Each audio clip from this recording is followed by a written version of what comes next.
going in hard for the ball, and I reckon Tony Jewell has sooled them in, saying really hit Essendon with everything, as we see Trevor Poole a high ball towards half forward. It's tucked to the ground. It's grabbed by Walsh. Philip Walsh gets it to the opposite. Good shot. Philip Egan, a flying shot at the goal. It's the goal, the first one of the game, kicked by Philip Egan. And it's been hurried up there by Hurd. He gets it into Ward Merritt again. Essendon starting to move the ball forward. The first time they've been over half forward. Salmon! Too tall. He anticipated that. Players in front did fall over. That made his task so much easier. But Salmon, very tall player, took an easy mark and now will take the shot from no more than 35 metres out. Paul Salmon looking for Essendon's first goal. Richmond are 1-1. Essendon have not yet scored, but this should be a score, and I think it should be, well, I do believe it would be a goal. Salmon, point blank range, not much angle. The Bombers kicked their first goal through Paul Salmon. Waitman's got it. He wants to centre it, but it's very, very crowded. He'll take the shot. He's going to have the shot now. This is Dale Waitman from the boundary line. This will be a handy one. He brings it back. Oh, I think he's kicked it. The two umpires are Greg Sidebottom and Shane McDonald, two very, very good umpires. One in particular being a very young umpire in only his third game. That's Shane McDonald. Oh, Madden's big knock came down too and taken and hurried away. Looked like Hawthorn got the kick into hand pass coming out towards Baker. This could be a goal for Essendon. It's on its way. It's through. It's another goal. Toward the half-forward flank, and the players set themselves to tap it forward. A free kick not into Waitman. The umpire has paid it, but Waitman plays on. He gives it out to Egan. Egan into the open goal. He's put it through. Good play, Dale Waitman. Good play, Richmond. Good umpiring too. It's on the turf. Thompson picks up. Well tackled. Pickering's got it. There's a chance for Richmond now. He's looked for a short pass. Finds Waitman. Good football by Pickering. And Richmond looking good. Do they ever? They're looking all right. They're moving the ball fairly quickly. And that was a great play, the way he hooked it back. I thought he was going to kick it to Roach, but he got it the goals. He doesn't miss from there. Slams it through and they move further in front. And I don't know what they're doing with Jimmy Jess. He seems to be playing all over the place. He's sent half forward. Oh, here comes Walsh. Oh, he's lost it. Walsh to Roach. Oh, what a mistake. Oh, boy, he's lost the ball. Roach has picked it up and slammed it through for a vital goal. Oh, what will Shooty say about that one? Up they go. Roach. Grabbed there by Elshaw. Elshaw gets it out towards Clark. Clark to Rains. Rains has had a quiet quarter. Kicks long. Looks for Duckworth. He ducks back. Can't take it. He's got it now. Hooks it back to Salmon. Good play, Billy Duckworth. Salmon into the open goal and he puts it through for his second. Great play, Duckworth. Ball bounced now. Richmond forward line is as open. It's as open as a 40-acre paddock. The ball put down. Rises high. Madden doing well on the racket. Comes out to Aniri. Pots it up towards the half forward in Notting. Oh, Notting's hurt too. He hurt himself there. Got one in the bread basket, I think. And Dean Notting. Oh, he may take it. The umpire's asking the question. I don't think he can take it straight away. But he's got. I only had the wind knocked out of the sails, I would think. And Waitman has the ball. Will take the kick. I'm dying to get back to those centre bounces shortly. I reckon Salmon is sticking the. Madden is putting the boot up into young Clark as they go in. This is a new tactic they're trying now. And next to centre bounce, we'll have a look at it. There's the short pass. Roach. Yep. Oh, great play. Beautiful football, Richmond. Great lead, top mark, and what a lovely pass. Look at the mob out there. Would you just have a look at it? There are 4 players on the scoreboard end of the ground from the centre line down. Looked like the Vic Market Saturday morning. Anyhow, here's Roach with the ball, within kicking distance for Roach, going for his second goal and going for Richmond's 6th. Oh, don't have to say any more about that one. That's a goal. This kick by Jess will be a long one toward the square. Roach isn't moving. Oh. Torpedo punt. Wobbles a bit. Here comes Roach from the back. Can't take the mark. The Rovers are there. But is it a Richmond Rover or not? Yes, there's one Eustace. Can't pick it up. Hooks it out. Keeps the ball back in play. Pickering went in head first. Could have been awarded a free kick. It's award goal. Waitman.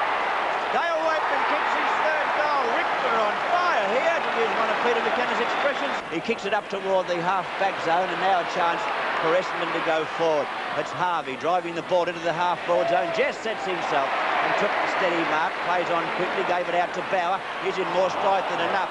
Lost it.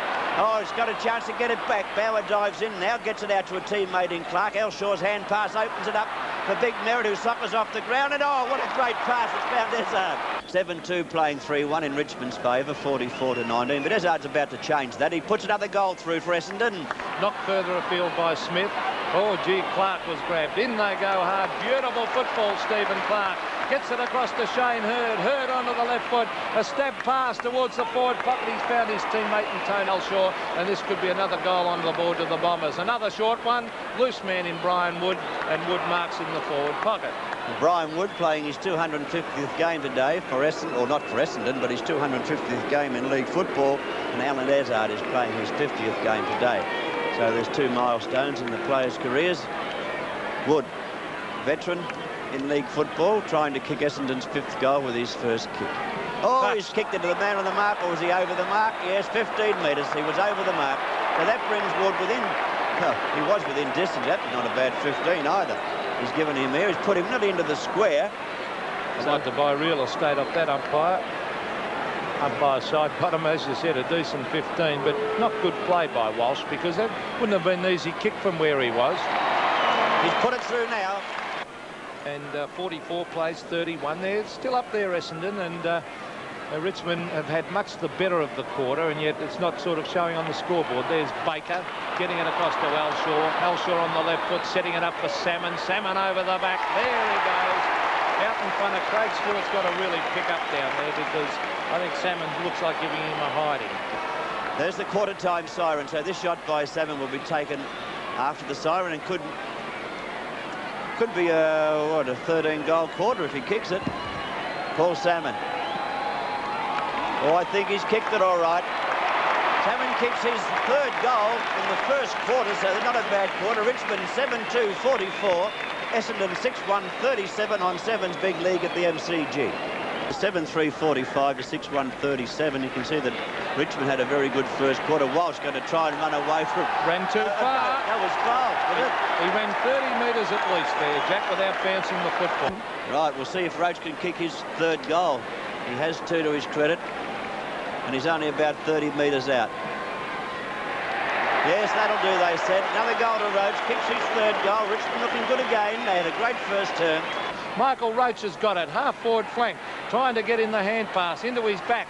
Play on, said the umpire, as Eustace, a big thump away, lands in there. Oh, dangerous, but he had 2 men to kick it to. Big Madden gives it across to Hawker.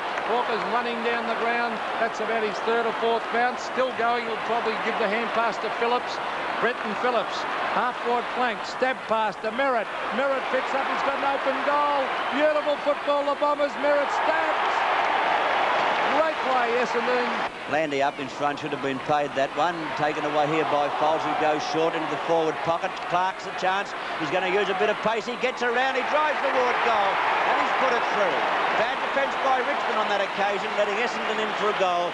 They're throwing the ball around here. It's Walsh with the ball now for Richmond. A little kick on the wrong foot, not a good one. A chance for Eustace. Eustace tries to gather pace. He's going to be looking for Roach. No, he's ignored Roach. He goes high up to the forward pocket, and a beautiful mark has been taken down there. That was a lovely mark taken by Poole. All the fine...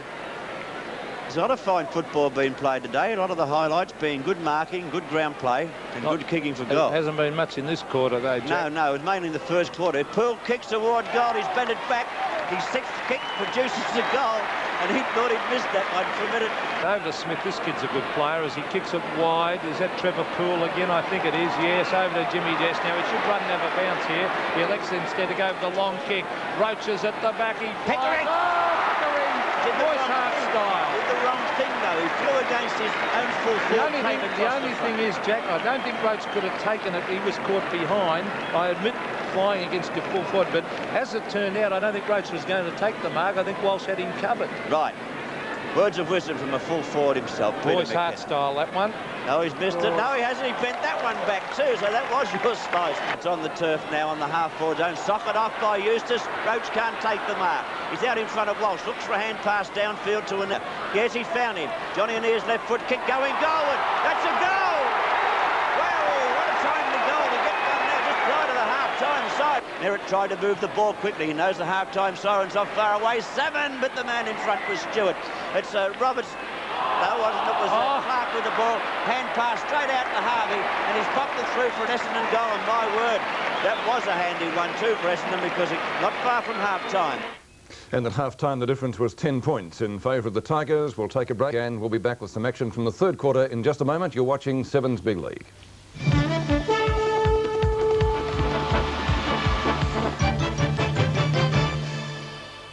The TV in your day should be a national. Television for tomorrow as well as today.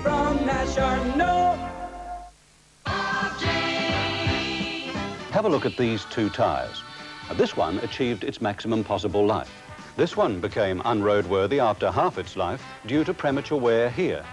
To ensure you get maximum life from your tyres, Bob Jane has this after-sales service for his T-Mart customers.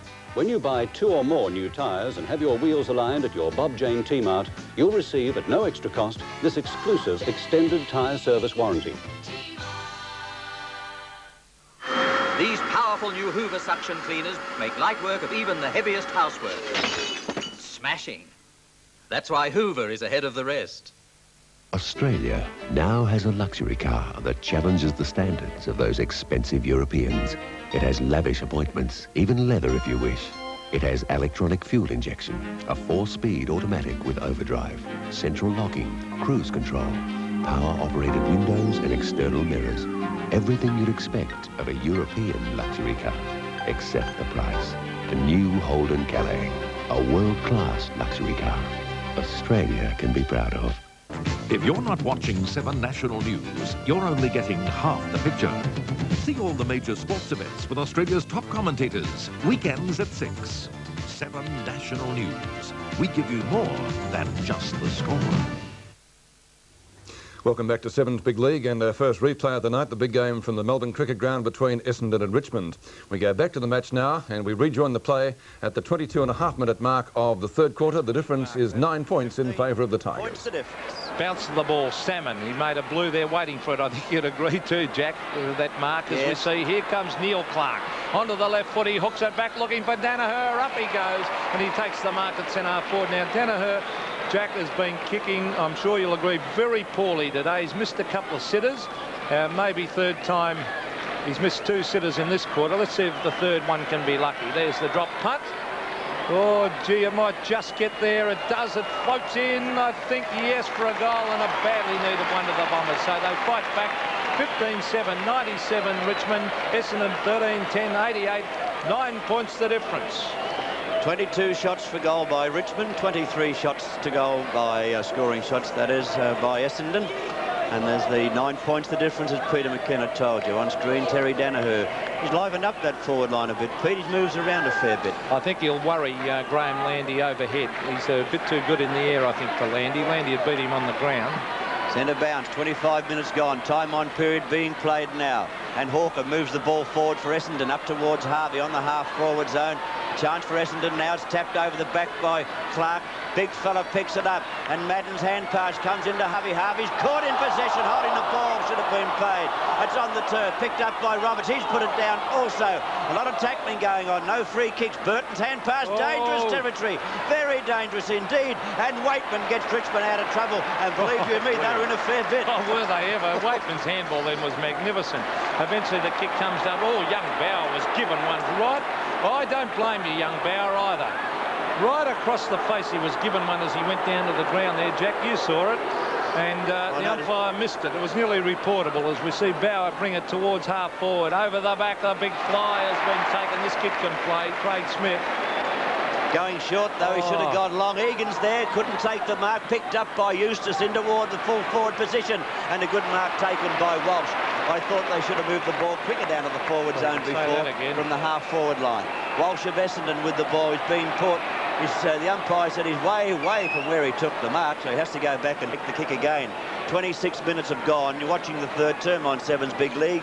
Richmond are leading Essendon 97-88. Well, I can't help marvelling at the improvement in Richmond from early in the year. We saw them early and we thought they'd be lucky to win a game for the year, and the way they played early in the year, but gee, they have improved out of sight. They're playing great football as that kick from Donnell finds Hawker. Hawker a hand pass to Foles. They get away with it. Foles on the right foot, a stab pass. Oh, they spoil each other, the two Bombers. Terry Danaher ends up with the football. Back to Foles. Good play, Gary Foles.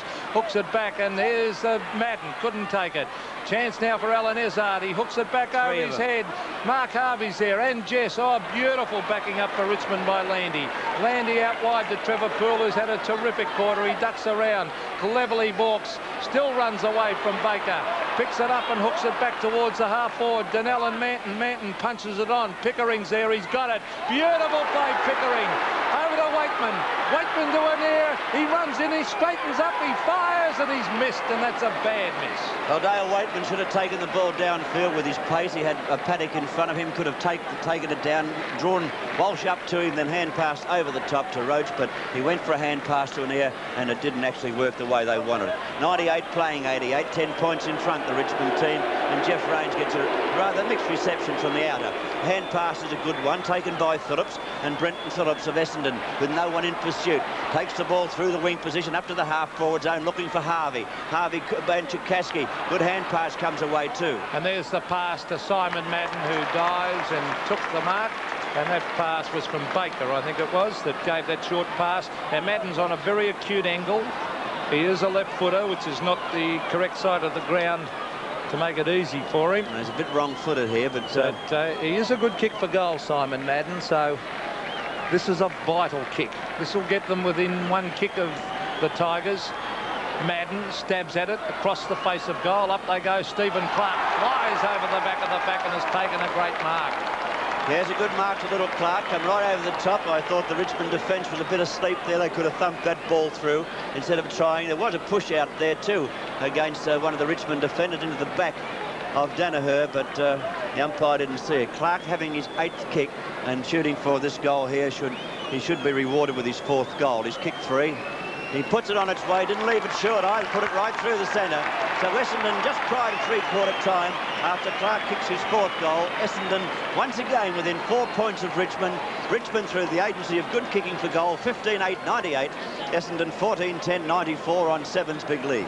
Yes, and he's been a danger player, Stephen Clark, today with his pace around the forward line. He reads the ball beautifully. That was a top mark, but I agree. I reckon the Richmond defence fell a little bit asleep there. A little bloke like that shouldn't be able to come over the top Not over the back. Over the top of all those tall players. But now the Bombers are going to be dangerous. They're only 4 points behind, and we've been playing 29.5 minutes into this 3rd quarter. Let's see if Richmond can reply with a goal. Richmond led by 7 points at quarter time, 10 points at half time, and now it's Richmond is still leading by 4 points. Been hurried out of the centre down toward the half-forward zone where Donnell picks up with nowhere to go. He hooks it back. Oh, he found Izzard beautifully. That was a lovely pass, and could have been a 15-metre penalty against Richmond there. Izzard uses his pace to break away. He's looking for someone. Can he find a teammate?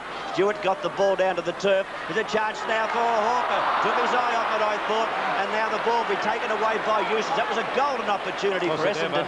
Eustace takes the ball away from half-back and drives down toward the centre of the ground where Poole waited for it. Should have gone in to meet it. Poole now after the ball. He's got it too. He can't get rid of it. He's actually threw it out. Taken by Neil Clark, who kicks it very high to the half-forward zone, and a mark for Terry Danaher.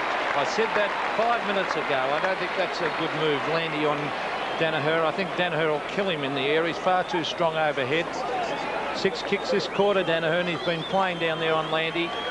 There's the kick from Terry Danaher, a floater. I think it's straight, and the Bombers hit the front by 2 points just before three-quarter time. Richmond 15 goals 8, 98. Essendon 15 goals 10, 100 points on 7's big league as we approach the 31-minute mark of the 3rd term. Yes, Peter McKenna did say that he'd be too good. That Sheedy there you see on screen, ready for the waiting for the three-quarter time siren. In fact, the policeman's about to drag him off the ground. But anyhow, you're dead right, Pete, but Landy's not playing in front of Danaher either, so Danaher must be beating him for pace. They're a mismatch, to be quite honest. He normally plays on smaller players, Landy, and there's the bounce. Salmon doing well at the centre bounces too. Here's a danger period, but Zakaski's got it. This is as far as Richmond are concerned. There's the siren to end the very, very entertaining 3rd quarter here at the MCG, and at three-quarter time Essendon lead by 2 points, 15-10, 100 to Richmond 15-8, 98.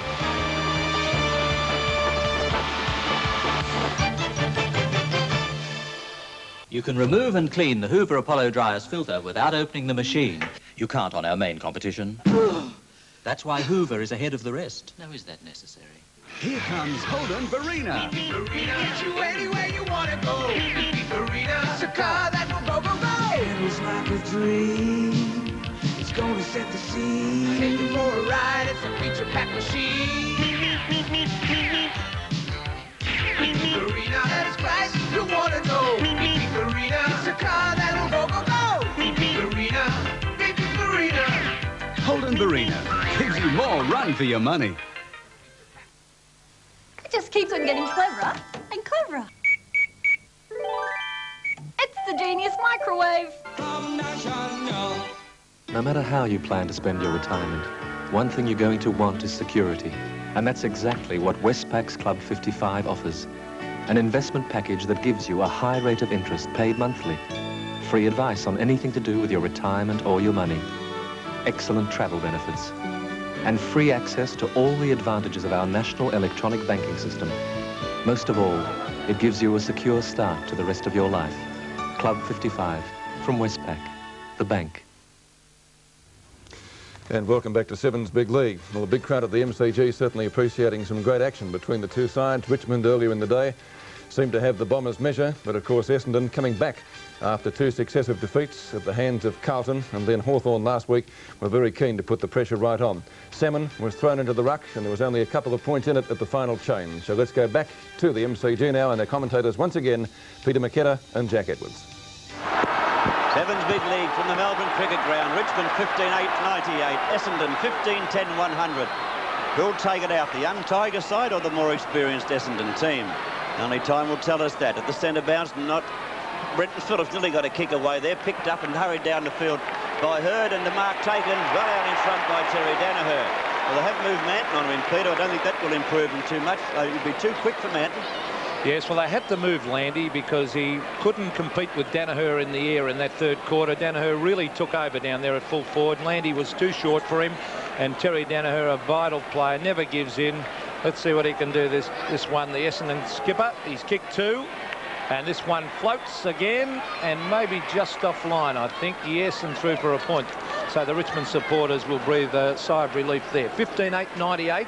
Richmond to Essendon, 15-11-101. 3 points the difference as Craig Stewart brings it in from full back. Oh, he's kicked it too long. Bauer turned his back, did the wrong thing, taken by Duckworth in the forward pocket. He comes goalward. That's a good shot at goal, but Stewart got the hands of it, couldn't hold the mark, and one more behind to the Essendon total. That was a bad piece of work by Bauer.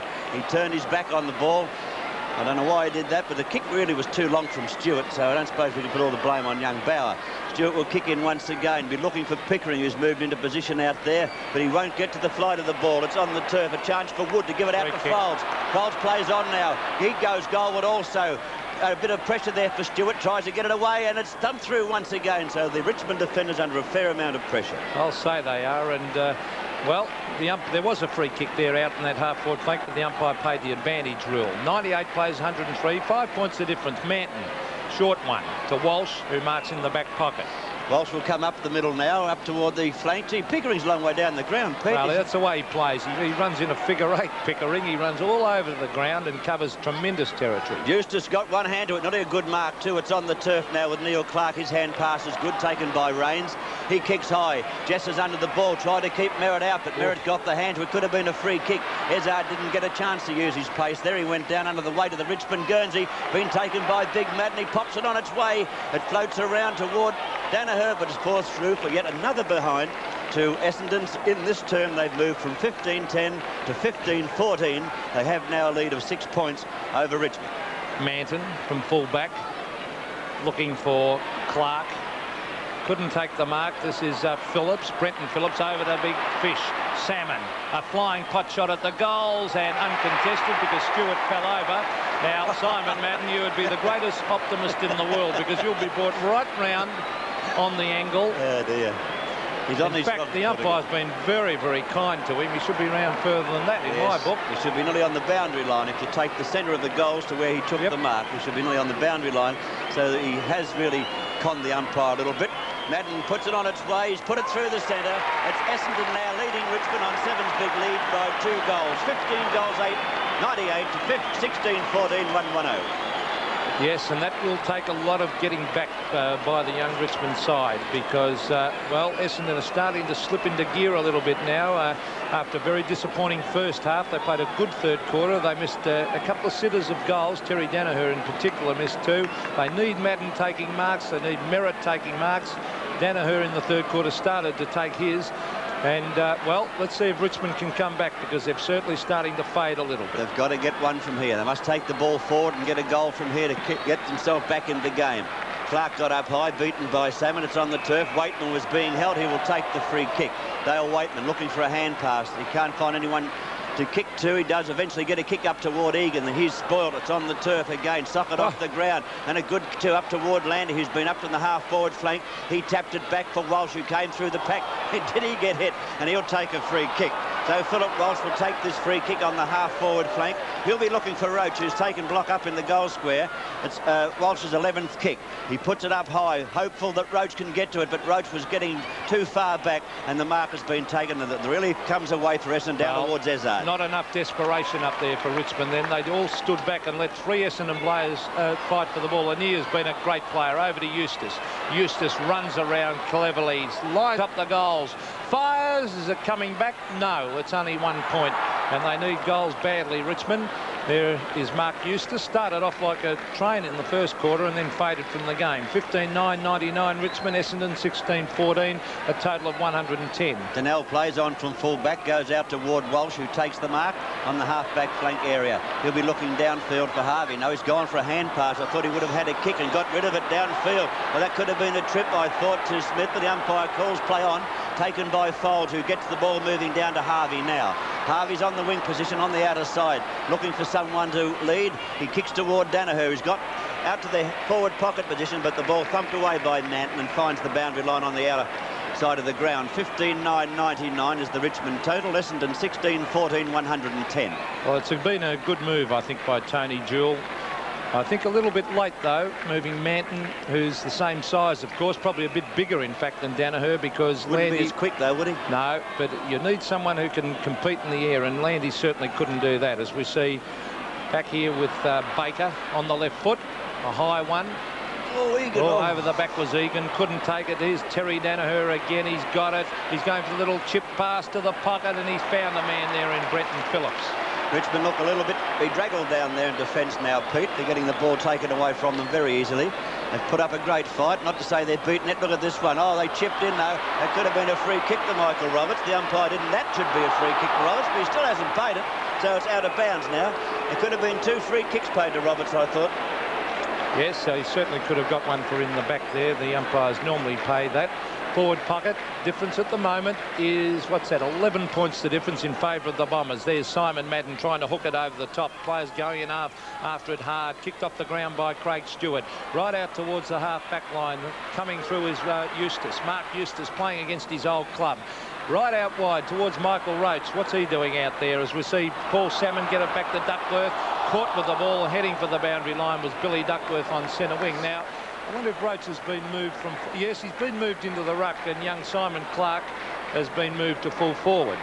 That's a strange move. Anyhow, boundary throw in. Salmon and Roach doing battle. Roach got the tap down, taken by Duckworth, who hooks it back overhead. Can't find anyone yet. Ania's there. Could have been... Well, could have been anything. Ania tries to get rid of the ball. Eustace once again in the thick of things. Tackled a bit high. I thought the umpire should hold in the ball. So on the outer wing position, Essendon getting the benefit of that umpiring decision, and now through Phillips will bring the ball toward the centre of the ground where he finds Clark. Oh, it's open at half-forward. He comes in toward Danaher. Danaher's got away from Manton. I don't think Manton's any fullback. No. And we'll see Danaher take this shot at goal. No, too much pace, Danaher, for Manton. You might... The problem that Tony Jewell has got there is the fact that Manton won't have the pace to go with Danaher. He can certainly match him in the air, but he's already kicked 3 goals. Terry Danaher, there's a high one. It floats the goal up by, doesn't move, and the Bombers move further in front. Yes, Essendon looking good now as they move their total up to 116, and Richmond sit on 99 points. 15-9 to 17-14 on 7's big lead.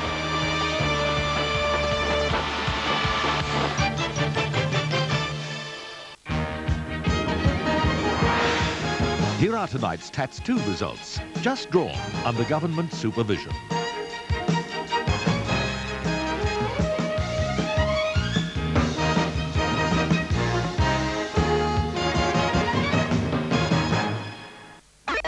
We started out with 500 brand new Nissan Bluebird sedans and wagons, but at these special prices, they're running out.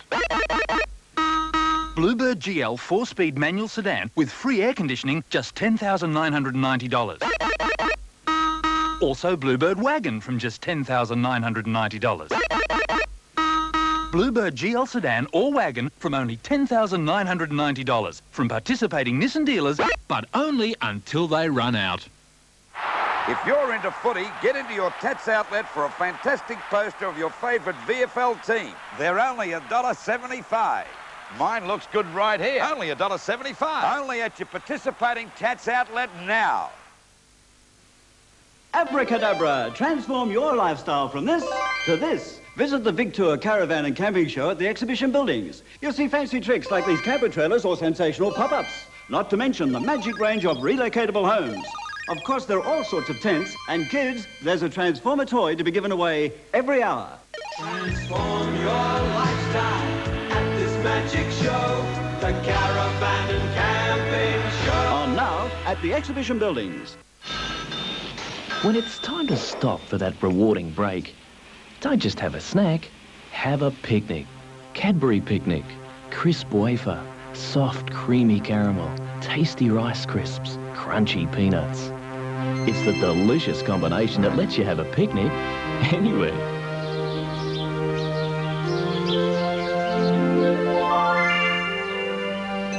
Don't just have a break, have a Cadbury Picnic.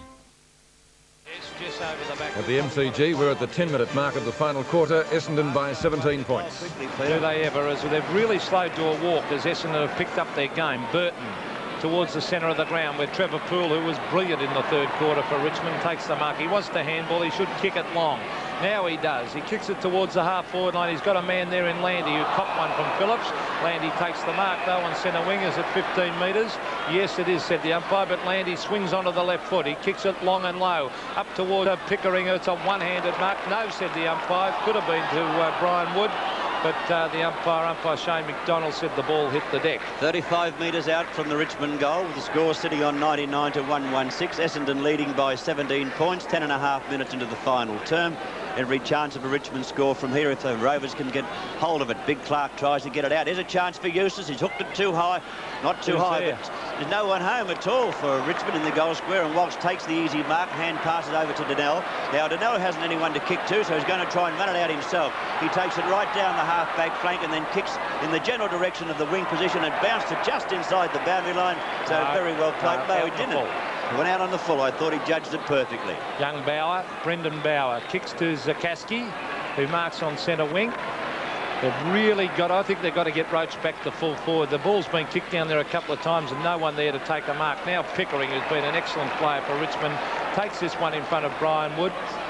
7 marks to Pickering. A couple of great goals. Roach is leading out now, but well, there's the pass. Yep, Roach's mark. Great play, Pickering. Good pass. Good lead by Roach, and he'll make the distance from there. Let's see what he can do with the accuracy. But they need Roach to kick a couple of quick goals because he's the one who fires them.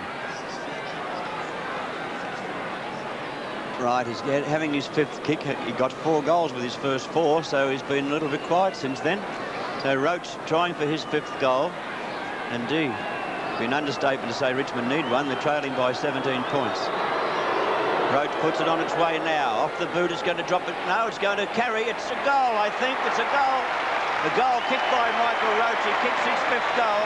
So Richmond not beaten yet. 12 minutes into the final term. 16-9, 105. Essendon 17-14, 116 on 7's big lead. Well, that was Michael Roach on screen, and well, you can always put Michael down for 4 or 5 and often more goals. Well, he got 2 very easy ones early in the game. Bad mistake by Walsh and another bad mistake by Foles where they ran too far with the ball, and Michael Roach was presented with 2 very, very easy goals. Back to the centre bounce. Salmon has dominated the hit-outs since going onto the ball. There's Merritt throwing the ball away. Eustace caught. Gets the kick in, though, to Anir, who's been a star player all day. Still boring in there as he gets it to Bauer. Bauer onto the left foot, hooks it back. Oh, Waitman's got to compete against the big fellas. It comes down to Poole. Poole gets shoveled out of the way. It's grabbed by Billy Duckworth. He runs through the centre of the ground. He's still going. That's 2 bounces. Now he kicks long and low. And who's waiting there for it? Easily the better judgment. Danaher, he's got a loose man in Baker. Baker just casually says, thank you very much, and stabs it through for an easy goal. A lot of inexperience showed out on that occasion. Essendon got that goal too easily. Very experienced players down there. Baker kicks his second goal. Essendon 18-14, 122. Richmond 16-9, 105. And we're nearly 13 and a half minutes into the final term on Seven's Big League. The 1986 Victorian Football League Premiership season is proudly sponsored by Carlton and United Breweries. In the end, it was Essendon going on to record quite a convincing win. They outscored the Tigers 6-9 to 1-1 in the final term and won the match by 40 points. Looking at the statistics from the game, and Essendon on top pretty well everywhere and by big margins. They had 37 more kicks, 40 more marks, 18 more handballs, 31 more hit-outs and 17 more shots at goal. In the goals at the MCG, the major contributor for Essendon was Stephen Clark. He got 4, and 3 each to 4 players, Salmon, Baker, Danaher and Harvey. For Richmond, Michael Roach finished up with 5 goals and Waitman finished up with 3. And speaking of goal kickers, coming up after the break, Fantastic Footy Flashbacks, and tonight featuring a former sharpshooter out at Windy Hill.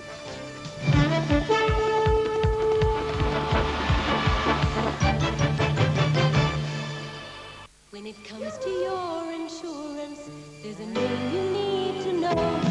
They're safe and sure and they care for you more than the S-I-O. Now that I'm retired and on a fixed income, we have to watch how we use our money. SIO's Retired Persons Plan for house and contents insurance gives us real security at a healthy discount. We get new for old replacement value and $5 million liability cover, so we can really relax and enjoy retirement. SIO's Retired Persons Plan. It's a money saver. Victorian Crown, Victoria's only the S-I-O. They're okay.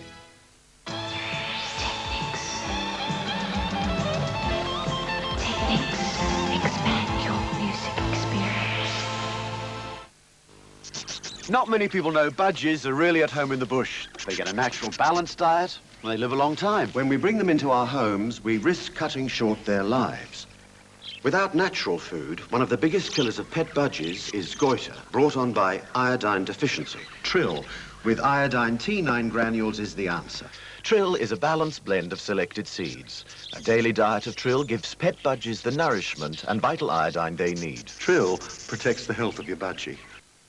It has again won the Australian Design Award. It continues to win the sales race. Now, Falcon is out to win budget-conscious motorists with this extra value family edition. You get automatic transmission, Falcon's unique centerfold seat, and special style tone paint for a recommended retail price of only $30,995. $1,400 less than the recommended retail price of a comparably equipped Falcon GL sedan.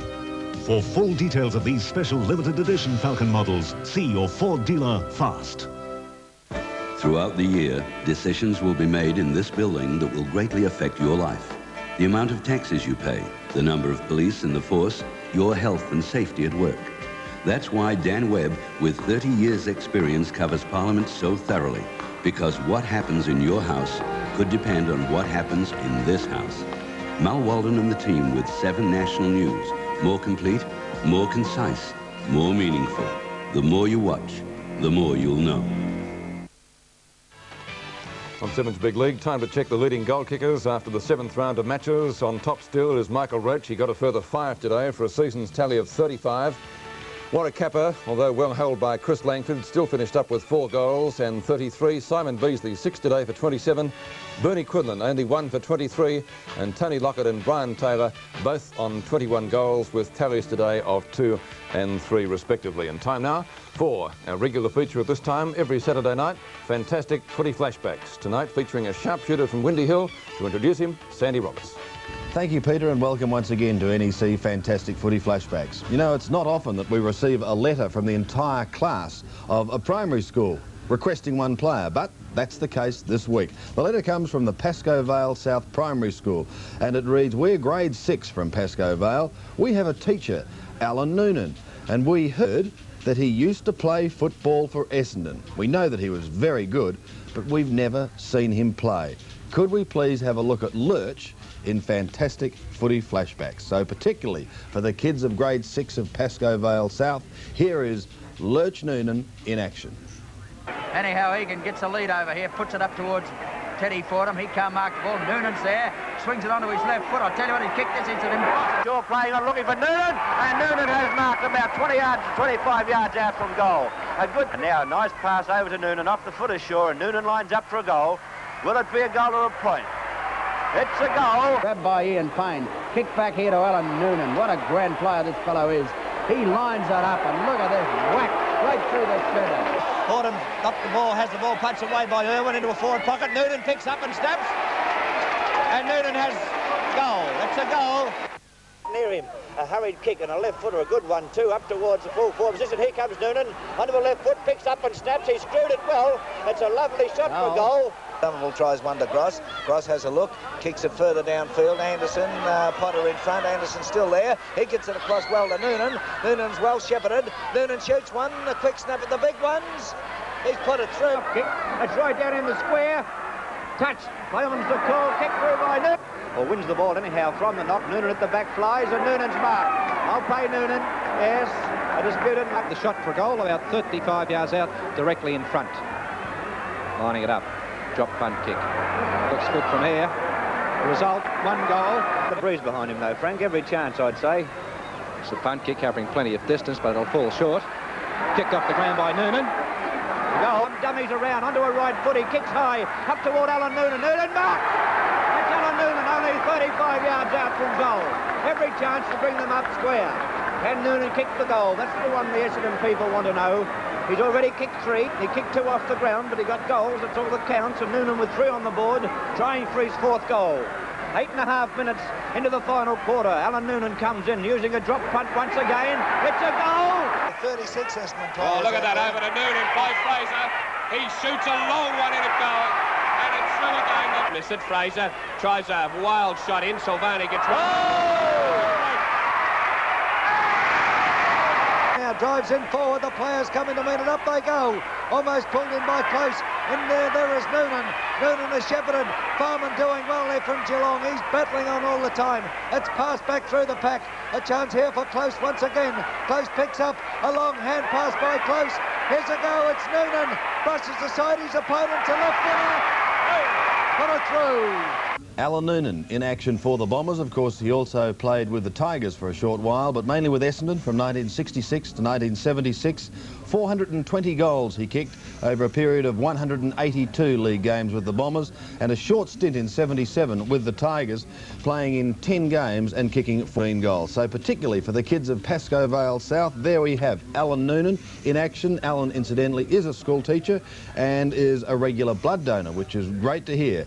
Alan Noonan, and we'll have more on NEC Fantastic Footy Flashbacks next week. If you'd like to request a Fantastic Footy Flashback, address an envelope just like this and put your name, address and request on the back. You'll then be in the running to win one of 6 portable colour TVs or compact microwave ovens from NEC. And the end of the season draw for this outstanding 63cm stereo television and VHS video stereo hi-fi from NEC, high technology colour television and video. Sandy Roberts with Fantastic Footy Flashbacks and Terrible Trivia will return next week. Back with more footy in just a moment.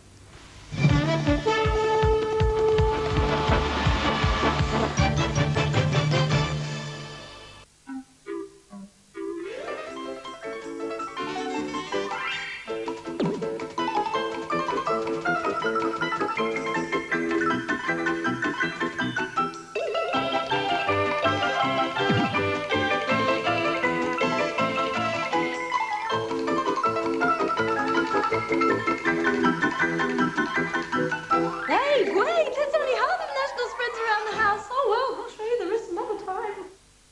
Imagine your ideal personal computer.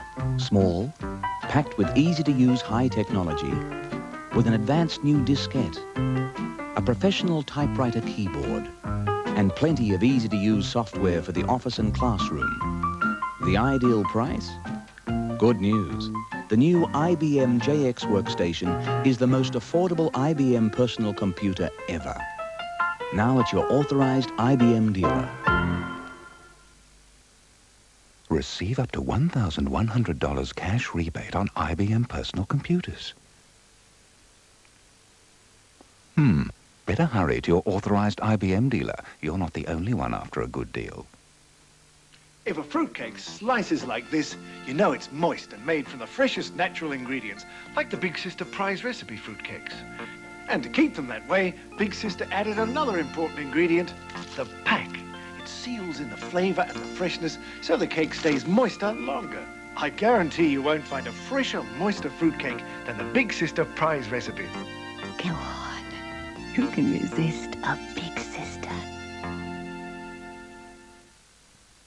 Car Australia magazine reveals which one comes out on top. In their words, Magna is simply the best overall package. Handles nicely, excellent value for money. It has the most comfortable interior. Magna is also the best cruising car. It does everything its competitors do, but does them better. By comparison, Magna is a product of the 80s. Magna, a totally new class of car. From Mitsubishi, Car Maker of the Year again. I'd like the mink coat back. Over my dead body. Right. That's the way you want it. Next Monday in Sons and Daughters. There's no reason why we couldn't give it a go, is there? Try again. There is only one answer for Wayne. Not do anything. Now, this is the most important thing in my life. Not do anything. Yes. Well, I was getting around to that. What is the price Alison must pay for her last chance? I haven't even had my lunch. It'll do you good to diet then, won't it? Sons and Daughters, 7:30 Monday. Welcome back to Seven's Big League. Our match of the day today was at Princes Park between Hawthorn and the Cindy Swans. And who would have thought some few weeks back that such a game would take top billing over Collingwood and Carlton. The Swans, however, this afternoon were going for their 7th straight success. They've already had their best start to a season in 50 years, and they came up against the runners-up for the past 2 seasons in the Hawks, whose only loss so far had been to Fitzroy. Hawthorn, though, has been a team that has caused the Red and Whites a lot of trouble over the past few years.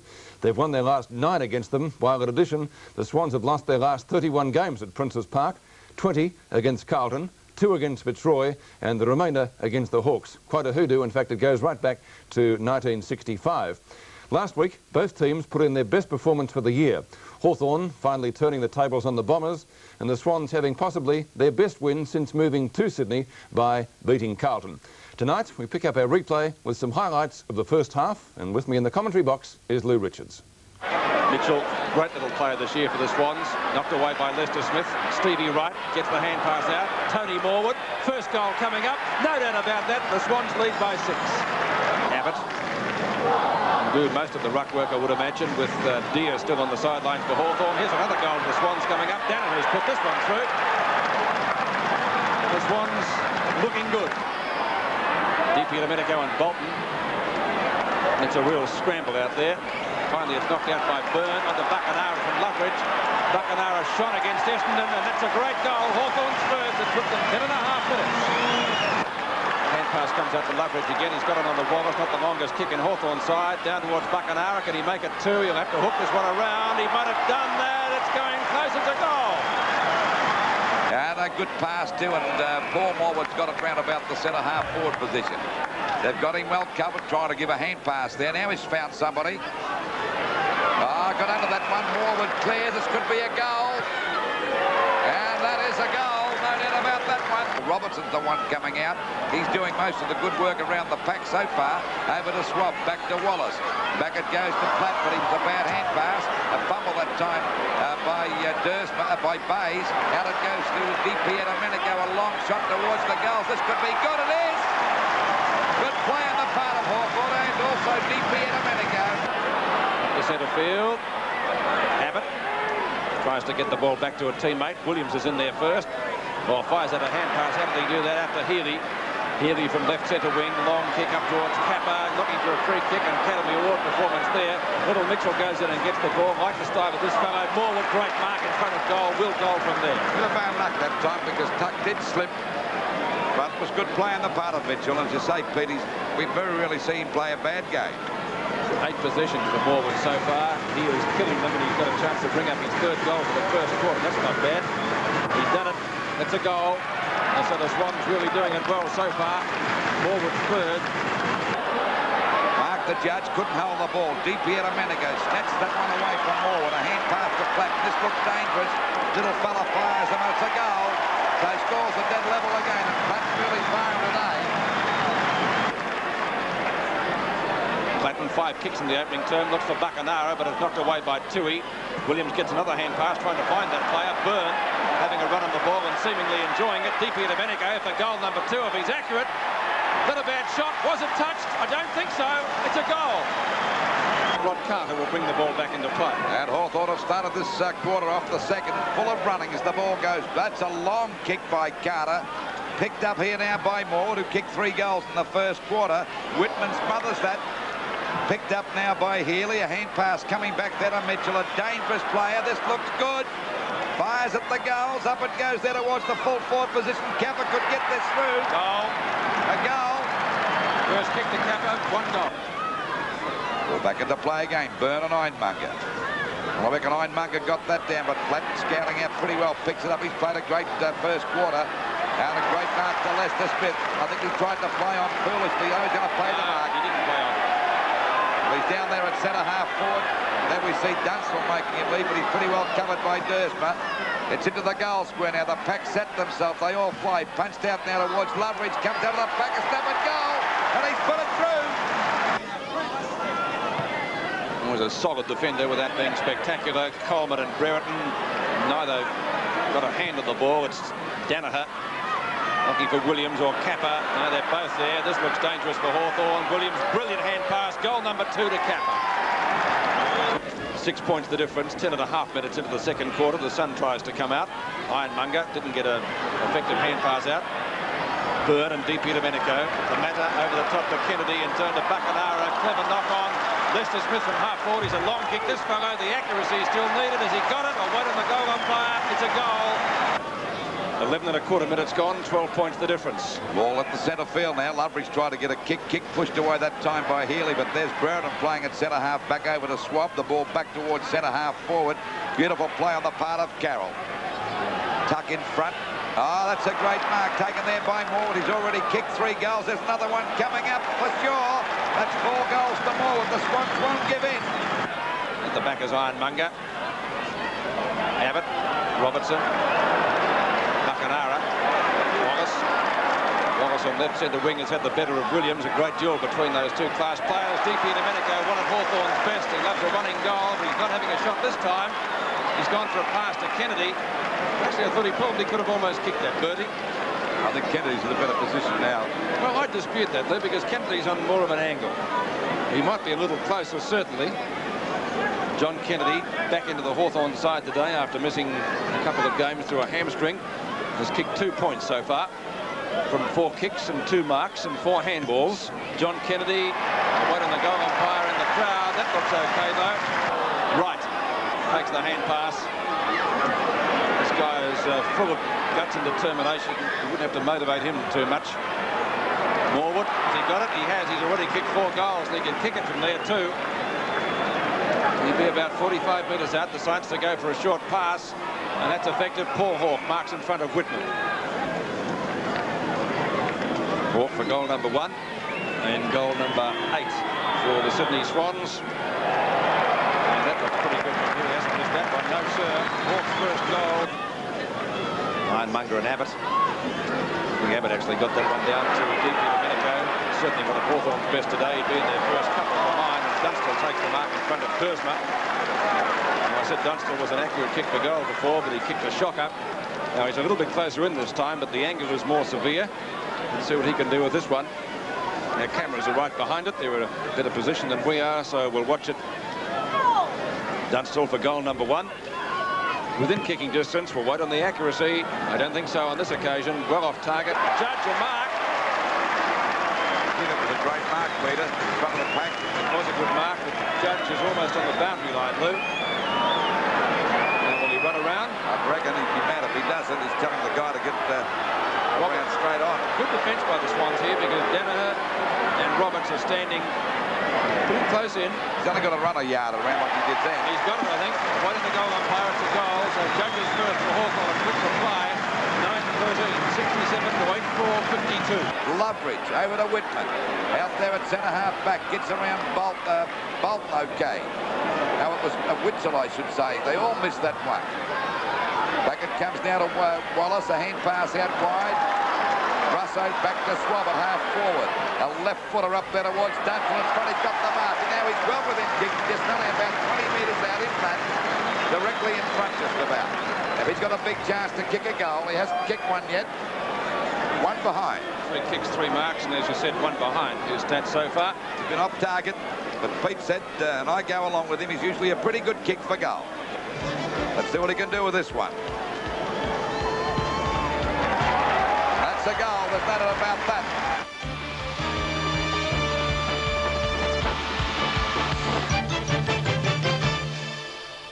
We've seen a whole lot of champions in Australia on NEC, Australia's champion colour TV. Seen them run, swim and fall, seen them hit and do it all. NEC, our champion colour TV. From the Champs in Colour TV comes a knockout selection of portables, like this handy little all-rounder. See the whole range of NEC's affordable portables at your retailer now, and you'll see why NEC is leading the field.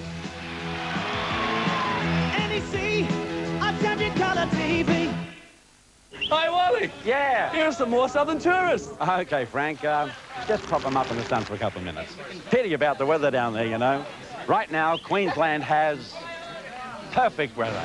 And Queensland Government Travel Centre holidays are off-peak. Right, Wally? That's right, mate. Tariffs are lower, so you can actually save money. Book your wonderfully warm Sunriver holiday through your Queensland Government Travel Centre or talk to your travel agent. Ah, Queensland. Beautiful one day, perfect the next.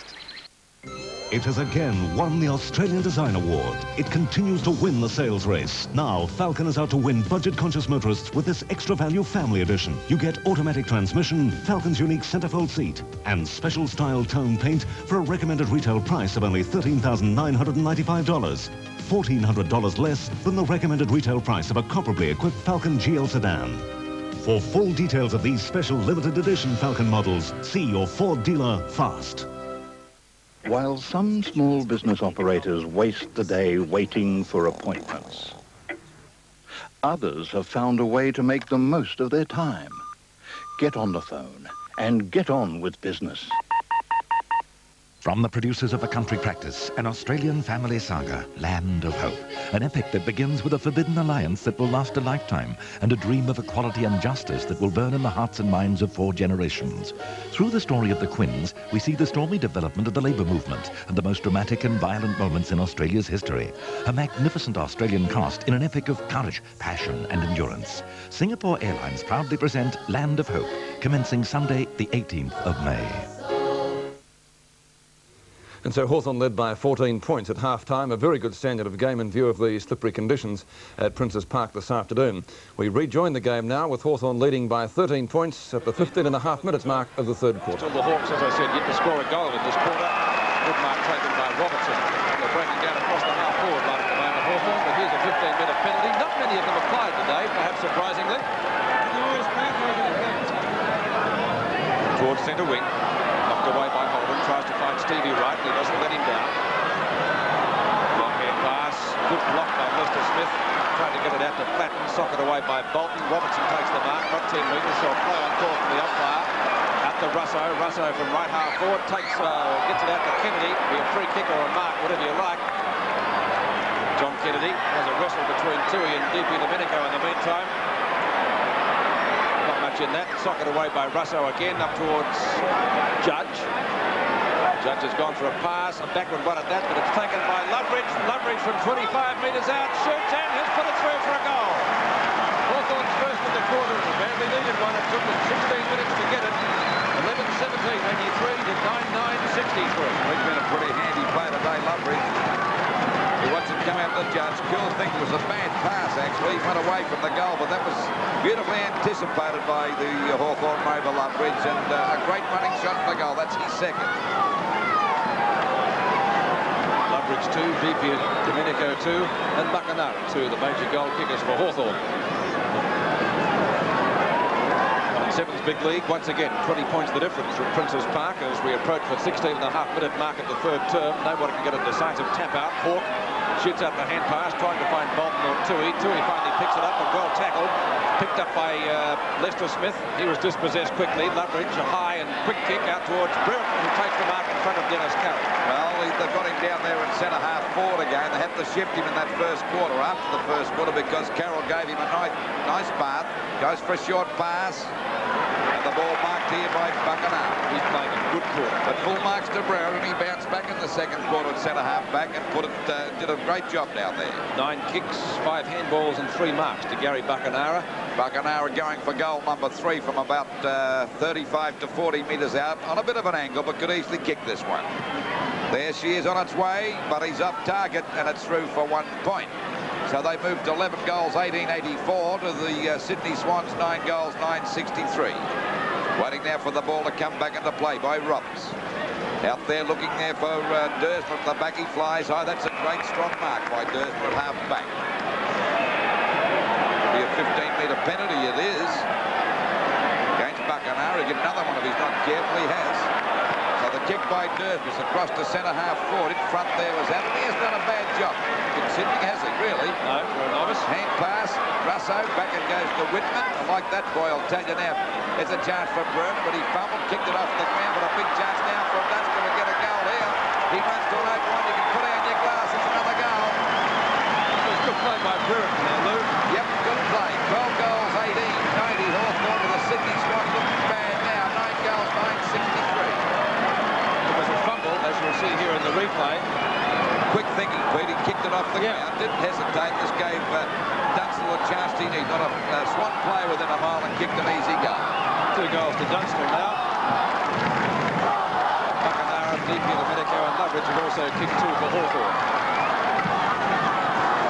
27 points the difference. That's the biggest margin we've had in the match so far. We're at the 18-minute mark of the third quarter. Over the top of Deepy to Medico went to Swans player as Loveridge gets it back to Ironmonger, who scoops it out towards Williams and turned back to Paul Horwood. Down to left half forward. He's looking for Dersma down there. He's running. With him is Healy. He tries to get around Wallace. Good tackle. Mitchell well clear. Russo running at him. Chance for Williams to goal. If it's long enough, it won't be. And the square is Kappa. Kappa goes for the tap on. Who's there? It's out of bounds. And it will be a boundary throw-in. No, it might be a free kick, or it's a box on anyway. Kappa being spoken to by the umpire. Could be a free kick for Hawthorn. I think Kappa's becoming a little bit frustrated, but he's done pretty well to kick 3 goals from 3 kicks. You can't do much more than that, really. It's 100%, isn't it? Knocked down by Abbott. He's hit it straight to Mitchell. Mitchell picks it up and has a snapshot. Out of bounds on the full. This time it will be a free kick, and the recipient will be Whitman. Well, the Hawthorn crowd giving the works to Kappa, but I love those sort of play because they're great for the game. They've plenty of colour in them. They certainly are, and this guy's got plenty of colour too. He is a great player. Mitchell, short pass, that's effective. Healy takes the mark or free kick. No, he hasn't played it. Must make sure. Kieran Healy, right half forward flank, about 45 metres, at least out from goal. Gave that one everything, but it will drop a little bit short. Out comes Kappa. Actually spoiled Bays for the mark. He had the front posse. Tuck looks for a hand pass. Gets it out to Lester Smith. Grab, but perhaps too high.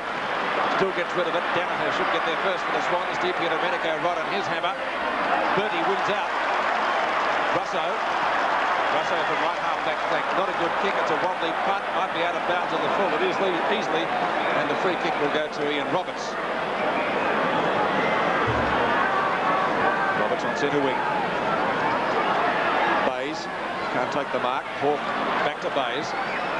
Long and high kick. Kappa's got the sit this time. Oh, free kick. Free kick to Kappa against Ayres. Yes. Furley's play. Gary Ayres, the silliest thing you've done all day. Might be... it's a goal. He's kicked a goal, actually. I thought so. The goal umpire came out to confirm. This was Stevie Wright, I think, that put it through. 12-18 to 10-9 on 7th big lead. Well, that was Furley's play on the part of it. I think Langford had him pretty well covered. You see the ball kicked up there into the goal Langford square. Did have him covered, yeah. Langford's had him well covered, but Ayres comes across Furley. He whacked him in the face. And, of course, that was good play on the part of Stevie Wright to force that through for a goal.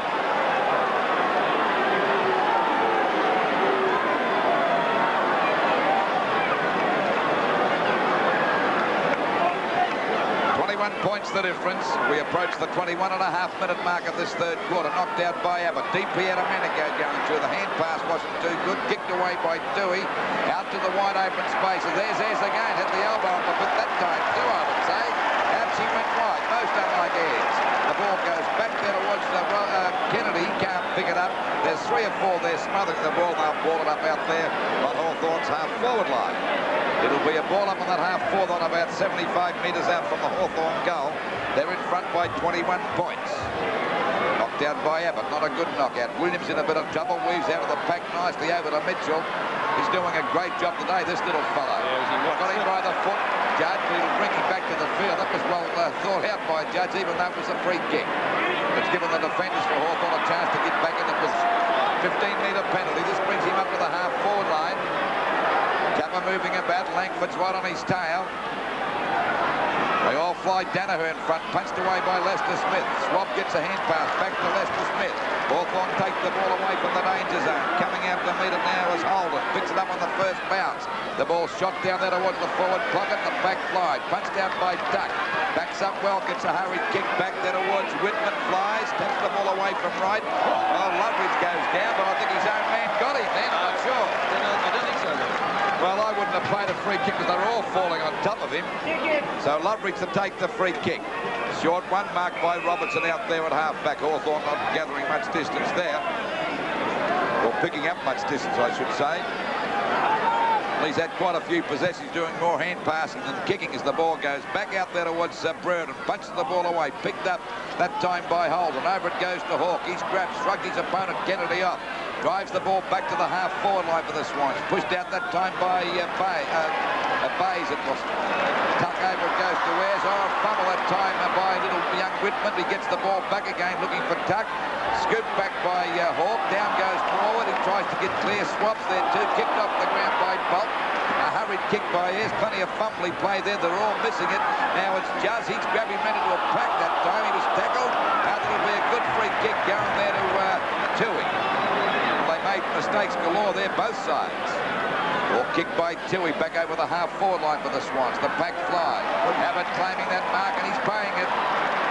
Kappa saying, I had a grab of that too, but the umpire not having a bar of that one. 24 minutes gone in the third quarter.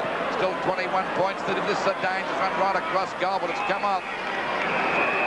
Langford has done a pretty good job today on Kappa's. Kept him down to 3 goals. One he kicked off the ground. And there's a beautiful pass and marked here by Lester Smith out there on that half-back flank position. Ball play on. Goes for a short pass wide. It'll be okay. And Wallace has grabbed the muck out there at half-forward for Hawthorn. Actually, just past centre wing. He's a long way from goal. Wallace, and short pass again marked by Kennedy. Kennedy, Loveridge called for it. Now he tries to get clear. Lovely smother. That was by Tony Morwood. Now it comes to Paul Hawke. He doesn't get a good bounce. Under Bays. Excellent pass. Real chance for the Swans here as Hawke fires out the hand. Or it might have been Mitchell. On to Healy. Healy has a shot at goal. And he's put it through for a major. So the Swans certainly not tossing this one in. 12-18-90 to 11-9-75. Once again, only 15 points in it.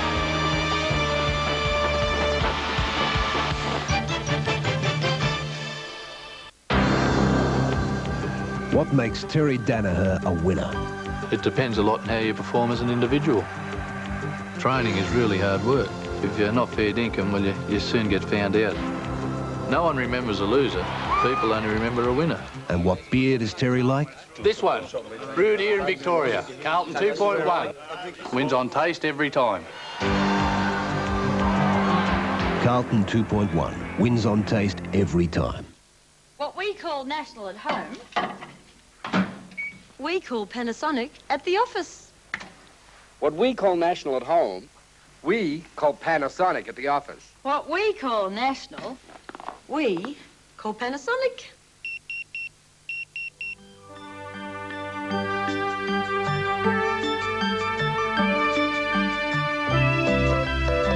Panasonic office automation. Well, they say winning isn't everything, it's just all there is. That's why I won't settle for second best. Well, not without a fight anyway. I trust Nissan and I trust the team behind it. The same trust that you can put in your Nissan from your Nissan dealer. You know, buying a car is like racing a car. Your aim is to come out a winner. Great cars, great backup, great value. You just can't lose at your Nissan dealer. Where'd you find the postal in? In the yellow pages. Where'd you find the great hairdo, Jen? In the yellow pages. Hey, where'd you find the blaster, Ken?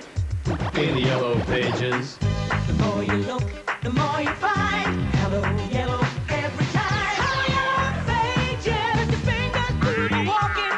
Hello, yellow, now you're talking. Hello, yellow, helps you find the things you need. Hello, yellow.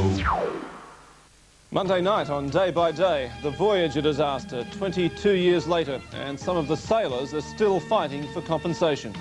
Can't get my sight back, can't get my nerves back, and we looked like we were getting it, and now the government says that we may not. I've got members who are alcoholics. Every time someone rings up, you'll ask, you know, how is your marriage life? Their story, Monday night on Day by Day. So after leading by 14 points at half-time, the Hawks increased their lead to 16 points at the final change. Could the Swans maintain their unbeaten record? It's back now to Princes Park at the start of the final quarter. Final quarter from Princes Park at our match of the day. The Hawks leading by only 16 points. They kicked 2-5 to 3-4 in the third quarter. And the Swans will start well because they've got a free kick from the centre circle. And it will go to Big John Ironmonger. Ironmonger goes for the run. Gary Ayres. Incidentally, Pete Hawthorn have brought Curran on the ground. Got him down there in the forward block. Well, he's a very good player on his day. Di Domenico has played a very good game today. One of Hawthorn's best three, in my opinion. Kicked a couple of nice goals. Paul Morwood. Morwood on the left centre wing position for the Swans. He did most of the attacking in the third quarter. Couldn't capitalise on it. Hawk overrunning the ball. Buckenara's hand pass intended for Wallace wasn't a good one. Wallace got grabbed. Did he have the ball? Williams puts his head down, tries to shoot it out. Ball booted back, marked by Terry Wallace, gives it to Robertson. Robertson, a very quick hand pass over to Loveridge. High ball up towards full forward, almost a mark down there to Dunstall. Brereton breaks clear. Hawthorn badly need one if he can shoot this. He's got it, I think. First goal in the final quarter to Hawthorn. And Brereton bringing up his first goal for the afternoon. And Hawthorn take their score to 13-19, 97, and the Swans 11-9, 75. I think you'd have to say the umpires let things go there because there were quite a free kicks to both sides, Pete. Well, they've umpired that way all day. Let's say as that. long as they're consistent, that's the most important. I think that's what the players look for. And so Hawthorn getting off to a good start. Been a good duel between those two. Carroll was well on top in the first quarter. Brereton got moved. He was in defence in the second term. 1 3/4 minutes gone. 22 points the difference. The umpires found a free kick going to the Swans. The advantage rule not played there. Paul Hawke to take the free kick. So that's 2 frees from centre circle bounces in the final quarter going to the Sydney team. Hawke at the 2-minute mark decides to get around his opponent on the mark. Gets it up to Danaher. Danaher a long kick up towards full forward. Two Hawthorn players spurled each other. It's left to Michael Byrne. And it goes out there to Lester Smith. The hand pass coming over now to Swab. Swab with a short pass to Buckenara. He goes down, but there's not a Swan within Gooey. A long hand pass out there to Kennedy. Hawthorn go back into attack up there to Platt, but there's Carroll coming across now to take the mark at half-back. He's been a fine player today. Given kicks 5 handballs for Dennis Carroll. Pete said he played so well in the first ball that to move Broden off him. The ball back down towards the centre of the ground. Punched out by Robertson. Backing up well now is Loveridge. Couldn't pick it up. Danaher goes for a hand pass. Missed by Healy. Ironmonger goes in. Burns there with him too. Still a scrimmage developing out there on the point of the square down towards Hawthorn's half-back line, and the umpire will ball it up. Hawthorn in front by 22 points. Into the quarter by just on 3 minutes. That's the last quarter. Been a pretty good game here today too. Ironmonger lost sight of that. A hand pass from Rosso out to Robertson. Robertson in plenty of trouble. Gets it back to Tuck. Not a good one. Pushed on by Morwood. Kicked off the ground by Healy. Back there to Mitchell. They pounce on top of him. He's grabbed, but he got it in the back. And little Mitchell, in my opinion, possibly the Swans' best player. He's had 24 possessions. A real hard worker. Watch this again. Down he goes into his back. and he'll take the free kick from about 35 metres out from goal. Directly in front, and yet to score a goal. There's the kick by Mitchell. Not a good one, off the side of the boot, and it's through for 1 point. So the scoreboard, 13 goals, 1997 Hawthorn to Sydney, 11 goals, 1076, as we approach the 4-minute mark of the last quarter. Well, they're certainly an improved football team, the Swans. A lot better than we've seen over the years. They really have a go. They're not out of this game by a long shot. Pushed out now towards little Williams, but a mark here by Byrne. There's a bit of a box on behind play, but not much of a skirmish as the ball goes back to centre field. Buckenara over the top of his opponent. That's done a great mark. Notice the Hawks down on the ground holding his back, but Buckenara copped one of those before. Out to Platten. Platten to interfere with the ball tapped on now. Picked up here by Platten again. Running on open goal. Fires. Is it going close, or Kennedy can mark it? Couldn't get there in time, and it's through for 1 point. So the Hawks move on now to 13 goals, 2098. To Sydney, 11 goals, 1076. Ball back into play from Roberts. Loveridge, well tackled by Holden. The rebound onto Platten. Can he make amends with this kick? Bay's the only Swan there. Kennedy's there likewise. Curran, I think, got that one through. Beautiful goal. Magnificent play by Curran. And so Hawthorn's 14th. They cracked the ton. 14-20-104 to 11-10-76. That was Curran's first kick. Well, Kennedy tried to get it on the second rebound. Loveridge gets it out to Platten. You watch Kennedy go for the second grab of the mark here. And coming at the back is Will, FA Cup style. Kennedy anticipating, Curran I should say, anticipating beautifully, puts it through for a lovely goal. So he's been a worthy addition to the side coming on in this last quarter, Curran. Back into the centre. Knocked down by Ironmonger, but intercepting is Wallace. Wallace's kick up towards Toohey, and Toohey takes the mark on his own. Was he off? Curran thought so. The umpire says go back and take your kick, which he does. Bernard Toohey from half back. Long kick to left half forward flank for the Swans. In front is DP Domenico. There's a mark taken by Morwood. But there might be a free kick here. In the back to DP Domenico. But might have staged it, but just the same. It looked ticky Touchwood, I must admit. Ball kept in play by Hawthorn's Peter Russo. It's going to be a boundary throw-in. He didn't keep it in play for long, of course. It's a right half-forward flank for the Hawks, who lead at the moment 104-76.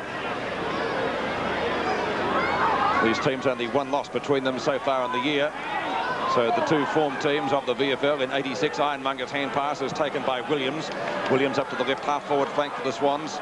Two Hawthorn players are there. Ayres lost it out. Witzel picked up by their skipper, Michael Tuck. Looks for a long hand pass. In the centre field area is Schwab. Lester Smith, short pass and turn. Russo, not Russo, but Wallace. Wallace on Buckenara. And Buckenara playing an excellent game for Hawthorn today. Takes the grab at centre half forward.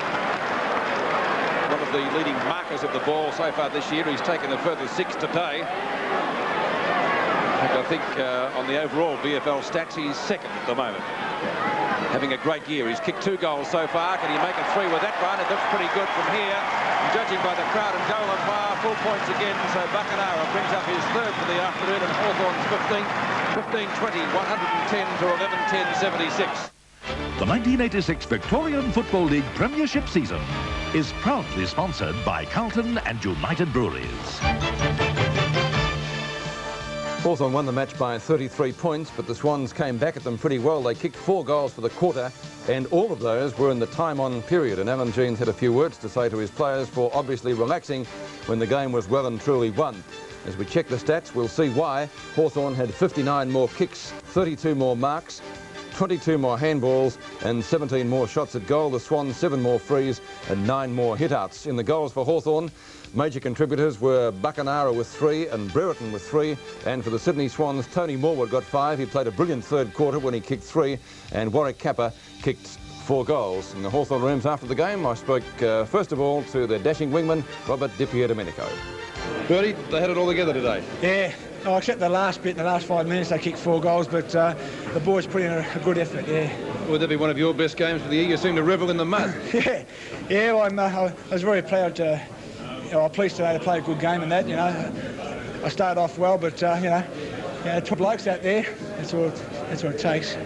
Have the Swans improved, in your opinion, from last year? Oh, of course they've improved. They were on top of the ladder, and they've picked up a few players, and they're a good tackling side, and we were determined to tackle better than them. And I thought we did that very well in the first half. I think that's what won the game for us.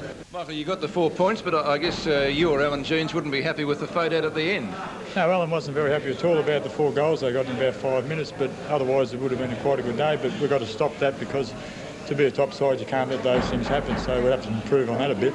Well, you're looking for 4 good quarters. You played 3.5, so all in all a good result.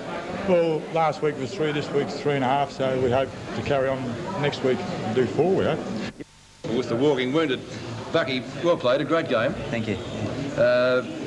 After a lot of bad luck with Hawthorn, I think that'll be putting it mildly, you've struck top form this year. Did you have a long summer, good pre-season? Yeah, that's what I put it down to, Pete. You know, the pre-season was excellent. You know, I didn't miss a session, and you got to give yourself a good chance if you train every session. And little injuries don't pop up like they have for the last 2 years. I guess for 3 3/4 quarters, you would have been pleased. Oh yes, we worked very hard, and it was just the last few minutes that they ran in and kicked 4 goals, and we let them off the hook, and could have been an excellent day. You wouldn't have been pleased with that? Oh no, but I suppose it's just natural. Players inclined to sit back a little bit when they're, and they start to think about the result instead of what they should be doing out on the ground. It happened against Essendon last week too. Is there a pattern there? Oh, well, I suppose you could say a pattern has started to develop, and we'll have to look at it. It's either they've lost concentration or they mightn't be as fit as they should be. The Sydney Swans, though, still on top of the ladder, marginally only from Hawthorn on percentage. You're watching Seven's Big League, the edition for round 7. Back in just a moment.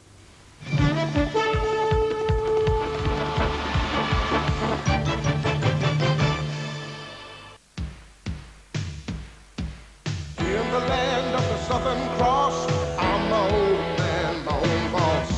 Proud and I let it show. Australian and the whole world knows. No matter where I got my start, my soul is here and so's my heart. I made my home and I do my part. In the land of the Southern Cross. Hey! There's a fear in the land of the Southern Cross. The whole world knows my name. Everywhere you go, the feeling shows. Foster's plans to fame in the land of the Southern Cross. The land of the Southern Cross. There's a fear in the land of the Southern Cross. Foster's lager, it's got the flavor that's taking it all around the world. Here comes Holden Barina. Get you anywhere you want to go. Barina, it's a car that will go, go, go. It was like a dream. It's gonna set the scene. Take you for a ride. It's a feature-packed machine. Barina, at its price, you want to know. Barina, it's a car that will go, go, go. Barina, baby Barina. Holden Barina gives you more run for your money.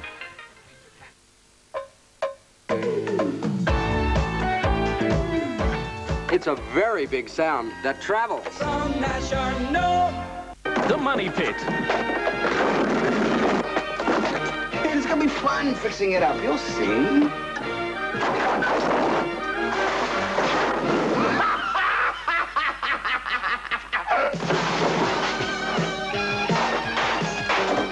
Look, this is an old house. It's gonna need some work.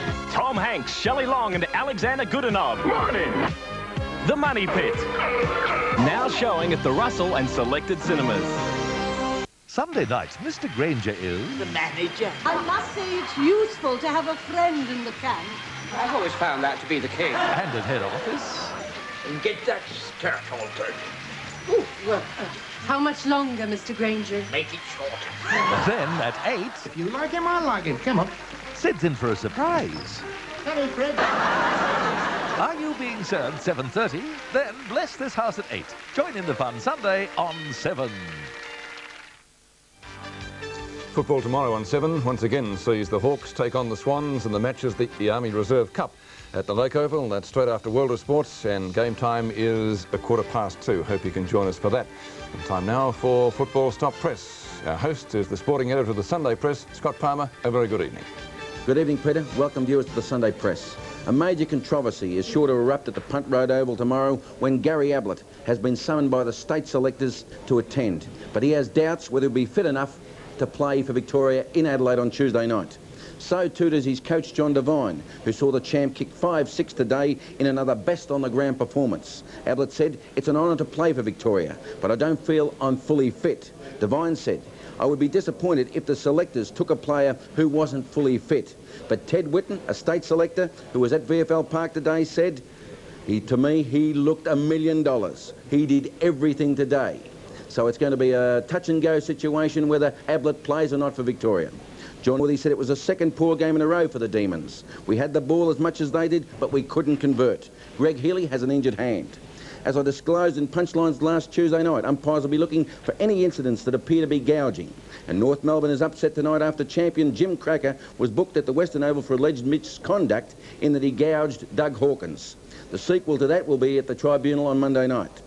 North's John Kennedy was livid. He ranted behind closed doors but then came out and said Footscray wanted the ball more. "I was disappointed that when the Crackers went out of the game, we didn't have the mentality to lift our effort." Ross Glendenning left the field in the third quarter with a thigh injury. Big Carl Dittrich addressed the Saints before the game against Fitzroy today and almost got the results he wanted. David Parkin said the Saints were always tough to throw off and the Lions were aware that they'd lost 3 out of the last 4 to St Kilda. The loss of Paul Roos with a shoulder injury was a blow to Fitzroy, said Parkin. Essendon captain Terry Danaher and utility Mark Thompson are out of the state side with injury. Terry has a broken nose and Thompson a badly bruised hip. Sheedy, though, was pleased with the Bombers' honest, competitive football today. He said the move of Danaher to the forward line after half-time did the trick. Richmond, he said, was a fantastic young combination. And on the subject of Bradbury and Carey, the 2 players he let go, he's going to have lunch with them sometime this week. Tony Gill said he was fairly satisfied with the Tigers' effort today. The commitment is there. 38,000 people saw it happen today, he said. Trevor Poole, though, has a pinched nerve in his back, and he could be doubtful for the Big V as well. Sydney Swans coach Tom Hapey believes his side suffered a letdown against the Hawks today. Last Sunday's game took the edge off us, said Tom, but we'll benefit from this. Stevie Wright, though, has been booked for striking Gary Buchanava in the face. Doc Edelston was out at the ground today and wasn't too unhappy. He declared the Swans were right on target for a premiership. Alan Jean said that Hawthorn's inaccuracy kept the Swans in the match today. Bertie DiPierdomenico has a shoulder injury but said, "I won't let the Victorian selectors down." Lee Matthews made it clear today, the Magpies need players. We need them with skill, class and speed. Lethal said that if the Bombers don't release players for Mike Richardson, the Woods will make it hard for them to get him, for the Bombers to get him. Lee laid it on the line to the Magpies at 3/4 time. "It's up to you," he said, "whether you're beaten or thrashed." They preferred to be beaten. And Tony Shaw was reported by 2 umpires today for tangling with Rod Ashman. Robbie Wall said that the Blues were keen to do well after losing in Sydney last Sunday. That's all for me tonight, Pete. Back to you, mate. Thank you, Scotty, and full details of those reports in the Sunday press out tomorrow. And, of course, state training tomorrow is set down for 9 a.m. and the state team will be announced at 11 a.m. or shortly after on World of Sports. 3 other matches played today, and with his report on those games, he once again is Peter Donegan. It seemed that the main problem facing Footscray and North Melbourne supporters at the Western Oval in the first half today was staying awake. A total of just 7 goals were scored in the opening 2 stanzas in a lacklustre display from both sides. The Kangaroos should have led by much more than 2 goals at half-time, having had 16 scoring shots to 9. And to make matters worse, Jimmy Cracker was reported minutes before the half-time siren. The Bulldogs showed improved form in the third term, but trailed by 11 points at the orange break and hardly looked too threatening. But in the last quarter, you'd swear they'd put 18 fresh players onto the ground. It rained goals in the early stages of the term for the Bulldogs, with Simon Beasley and Tony McGuinness having a ball up forward. Despite the efforts of Mark Arceri and Peter German, the Roos had come to a grinding halt, and it was Footscray's 8-goal onslaught which took them on to an 18-point win. Footscray 14-11-95, North Melbourne 10-17-77. Main goal kickers for the Dogs were Beasley with 6 and McGuinness 2, while Arceri got 4 and German 2 for the Roos. The Lions journeyed to Moorabbin today, knowing that despite starting favourites, they had not beaten St Kilda since 1984. The muddy conditions saw an even first quarter, with the Lions holding a 2-point advantage at the first break. Conlon and Graham Osborne were doing well for the visitors, while St Kilda was being led by Peter McConville and Greg Burns. The difference at half-time increased to 7 points in Fitzroy's favour, but at no stage did the Lions look like establishing anything more than a narrow lead. Despite the constant pressure from the Southern Saints, Fitzroy had their best quarter for the match after the main interval. With Conlon continuing to dominate and Bernie Harris doing well around the packs, Fitzroy kicked 6 goals to St Kilda's 4 in that quarter to lead by 21 points at the final change, and finally went on to win the match by 13 points. Final scores: Fitzroy 12-15-87 to St Kilda 10-14-74. For the Lions, Conlon finished with 4 while Bernie Harris got 3. For St Kilda, Barker, Fashini, Lockett and Peter Budge each got 2. Last week, the Cats recorded their first victory of the season at Cardinia Park, and today they made the long trek to VFL Park, confident of making it 2 in a row when they took on the struggling Demons. The Geelong side stumbled slightly at the start of the match, but halfway through the term began to establish their superiority in the air. And with Bruce Lindner continuing his recent good form, led by 2 points at quarter time. The Demons had to work to earn every kick and seemed to have very little system in attack. By contrast, Geelong had plenty to aim for, with the mercurial Gary Ablett, as always, in superb touch, as too was his young teammate Billy Brownless. It was Geelong by 19 points at half-time, and with a 5-goal third quarter, they stretched that to 37 points at the last change. The final term produced just 3 goals, and 2 of those belonged to the Demons, but it was nowhere near enough, and Geelong made it 2 out of 2 with a 31-point victory. Geelong 12-17-89, Melbourne 7-16-58. Ablett kicked 5 goals, 7 for Geelong, with Brownless bagging 3 and Linden 2. Individuals got Melbourne's 7 goals. And coming up next, Carlton and Collingwood after the break.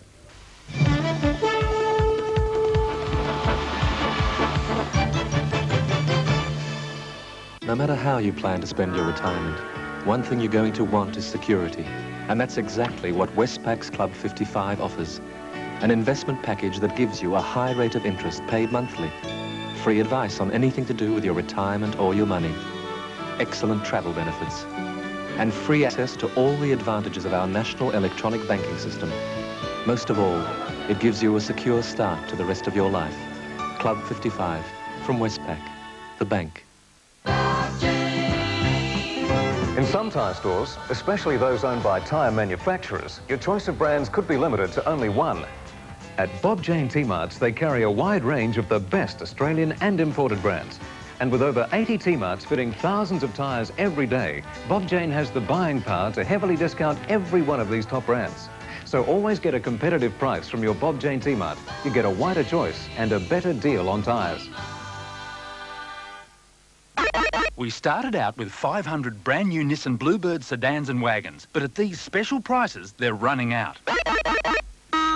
Bluebird GL 4-speed manual sedan with free air conditioning, just $10,990. Also Bluebird wagon from just $10,990. Bluebird GL sedan or wagon from only $10,990 from participating Nissan dealers, but only until they run out. It's Stan Cash's 10th birthday sale! And just look at these crazy bargains. Echo Hi-Fi, complete with compact disc, an unbelievable $999. Double bed set, $189.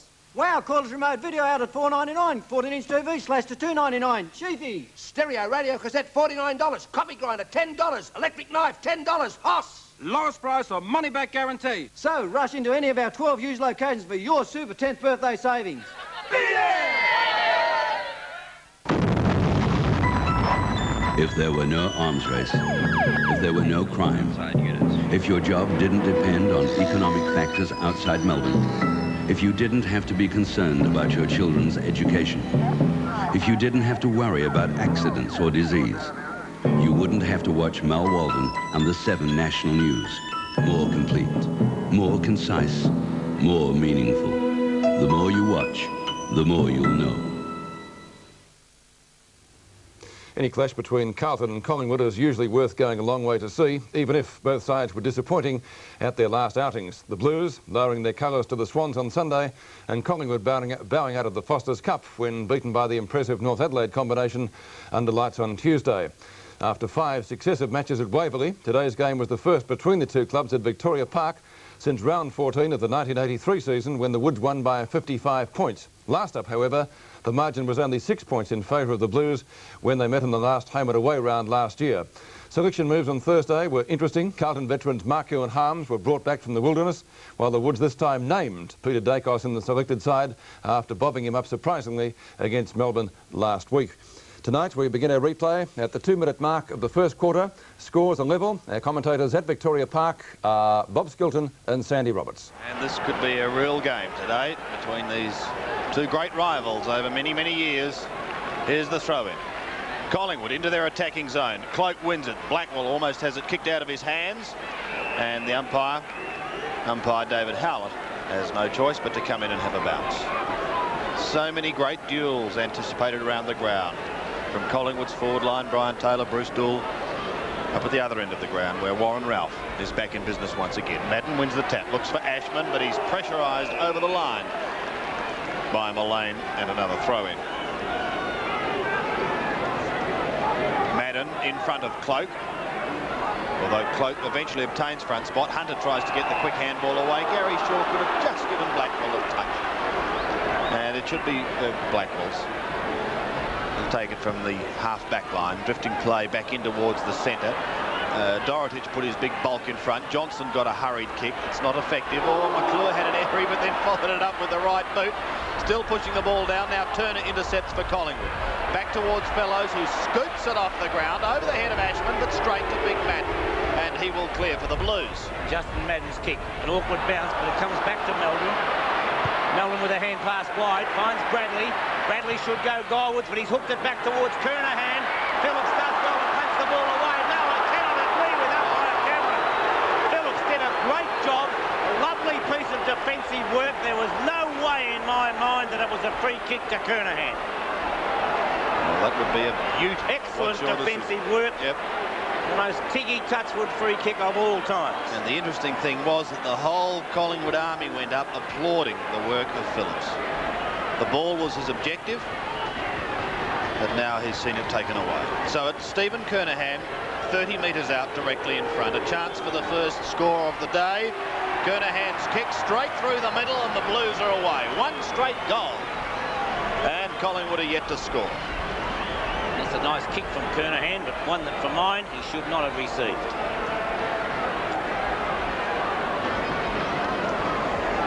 Steve Kernahan, who was named at half forward, is lining up on Greg Phillips.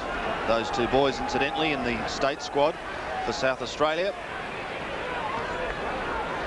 Centre bounce, Fellows and Madden. Fellows with that big run-up. Blackwell at the bottom of the pack, almost threw it out.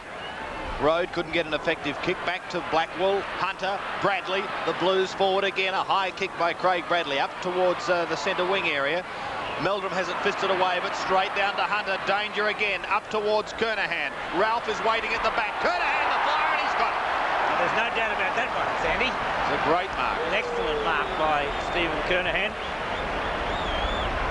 And so Kernahan now short of centre half forward.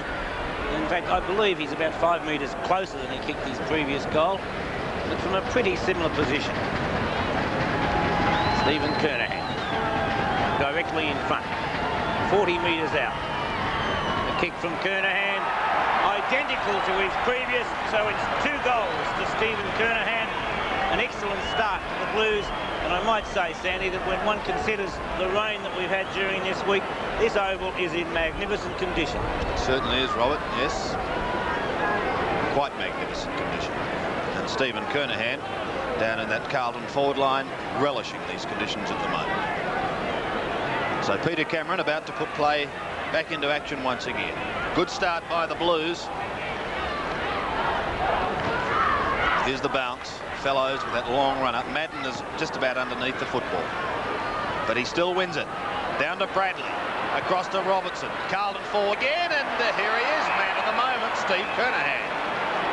Well, he's too far out to score here. Young Gleeson's come into the side. He's down in the pocket. McClure's drifted back into the square, and that's a poor kick by Kernahan. McClure is the target. Fisted away. Waiting down was Gleeson, got a touch, but couldn't go on with it. Under plenty of pressure, and Peter Cameron again in for a bounce. The bounce midway between half forward and forward for Carlton. Any breeze, Bob? I think a little breeze in favour of Collingwood, Sandy, but not much really. Nothing that of note at all as Kernahan gets it down. Ashman couldn't take it clearly. It comes back to Kernahan. His hand pass taken by Meldrum. The kick way offline. So far, in fact, that it's out of bounds on the full. Kick by Paul Meldrum. And we find Michael Gafer with the kick.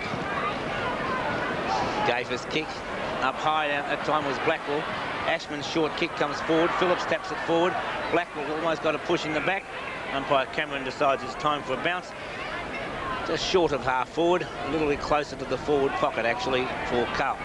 Collingwood have gone forward once in this term, and that went over the boundary line for a throw-in. They then repulsed that attack as Carlton now through the agency of Blackwell, but it's a shocking kick. It looks coming back. It's coming back. It's a goal. No, touched on the line. No. Oh, boy. Well, look, that really did turn the boomerang kick. She swung back, and Steve Kernahan has now had an effort in each and every goal, because it was on that occasion that he tapped it clear, and it was Blackwell who picked it up and fooled just about everyone as it swung back. But Carlton post their third and sneak away to a very handy early lead. Here's Madden. With him is Ashman, also Blackwell, centre bounce. Up against them, Fellows. Ashman tried to tap it clear. Turner gets a hurried kick. It's high, going out towards the centre wing. Tommy Alvin hasn't had a haircut since last week in Sydney, so play goes on. Robertson, good shepherding by Harms. Back to Ashman. And he moves it quickly to Bradley. Not quick enough for Craig Bradley on that occasion. Beaten by Jamie Turner, who does well. Turner's kick. Doherty up high, thumps it down. Cloak had a kick at it, but missed. Dixon picks it up, gets a short hand pass in. Dacos now snaps it up and goes forward. Gould in front, taps the ball down. It runs past Robertson.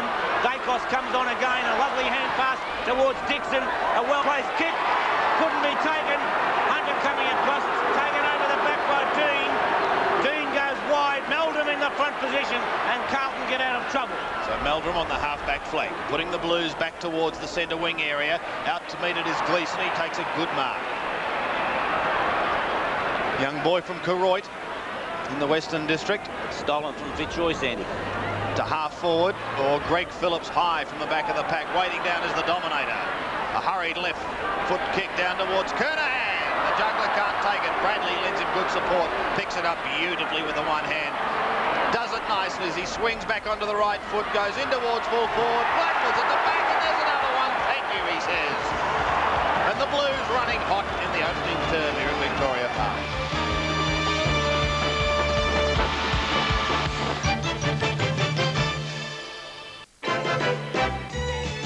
You can get it riding, you can get it sliding, you can feel it coming on about 4. A hard-earned thirst needs a big cold beer, and the best cold beer is Vic. Vic Bitter. You can get it walking, you can get it talking, you can get it working a plow. Matter of fact, I got it now. Victoria Bitter.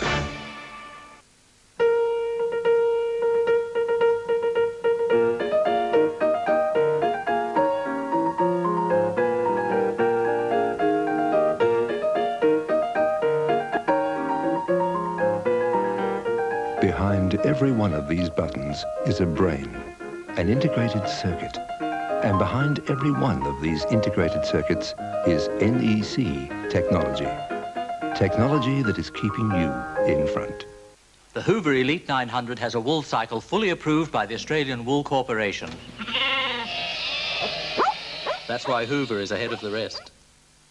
50 years of growing money for Australians has made Australian Fixed Trusts #1 in its field. There's over $1.5 billion growing at this very moment, which is why Australian Fixed Trusts have a new symbol, the Australian Boab tree. It's solid, and it grows through the long, hot drought by saving water from the monsoons. Australian Fixed Trusts. Put your money where it grows. Back at Victoria Park, we're at the 2-minute mark of the second quarter. Carlton by 17 points. That's what's so staggering is when he did come back, they didn't promote that he was going to be playing. They talk about crying out for the dollar. and yet he'd draw another 5,000 people through the gates. They were playing one of the great sides, Sandy. Doesn't matter who they were. Melbourne. Good mark by Jamie Turner. So I know what you're getting at, Sandy. It just doesn't make sense. You shouldn't be so flippant. All right, I apologise. Dean taking that kick from Jamie Turner, so it's Peter Dean of Carlton. Dean kicked towards half forward. No mark taken. The hands of the packets taken by Meldon. A quick hand pass to Ashman. Ashman hooks it back, looking there for Mark McClure. It's missed by Smith, taken by Blackwell. Blackwell's kick towards goal. Makes no mistake. 3 goals to Wayne Blackwell. Having an excellent game. And he certainly does relish being let off the leash. He's not on the wing today. He is ruck roving and covering more territory than Burke and Wills. Well, maybe I should be up to date to say the Leyland brothers. But doing it well, Wayne Blackwell. 3 goals to his credit. Centre bounce. Justin Madden, Wes Fellows. 21 to 44. Madden gets the tap down. Ashman accepts it. Off the side of the boot. Phillips diving. Couldn't quite take the mark. It's called play on. Phillips kicks smothered off the boot. Kernahan gets... No, it's a free kick to Phillips. Would have been a goal to Carlton, but a free kick has gone the way of Greg Phillips of Collingwood. Kernahan and Phillips, opponents today, teammates Monday night. Tuesday night. Doherty's coming through. Tripp, but got good support from Rode. Bradley's there, couldn't take the mark, but gets a push according to the umpire, and Bradley will take the kick for Carlton. Every time I see Bradley playing, I cannot understand their move last week of taking him out of the centre. No mark taken, will it bounce through? Kerrison coming there, forces it through. So 1 rush point to Carlton, taken through by Shane Kerrison. Phillips will be the player to put the ball back into play for Collingwood. 7-3, plays 3 goals through, so once again that 4-goal break has been opened up. Mullane in the back pocket. Towards centre wing, Mark Williams over the top, Madden, too much height. Dropped what he should have taken, and Williams takes advantage of it. Pushed down towards the wing, Sumner is there. Williams also has followed it down. Madden comes over the top. Peter Dean there as well. Bad miss by Justin Madden and Mark. Should have taken it. The bounce on centre wing as Gordon Sumner prepares for the bounce. Cloak up high. Couldn't get a clear tap. Tony Shaw comes in. David Cloak picks the ball up, puts it straight over the boundary line. So the kick will be taken down there by Ken Hunter of Carlton. Hunter midway between centre wing and half-back flank. Favours the drop punt. Towards the wing. Punched away. Well taken by Ashman. Ashman's kick towards the wing. Half forward, I should say. Kerrison taps the ball forward. It's picked up now by Gary Shaw. A hand pass over the top finds Jamie Turner. Turner's kick over the centre wing. Kerrison got a push in the back. Kerrison, they look like those two. Kerrison and Sumner. Yep, they certainly do.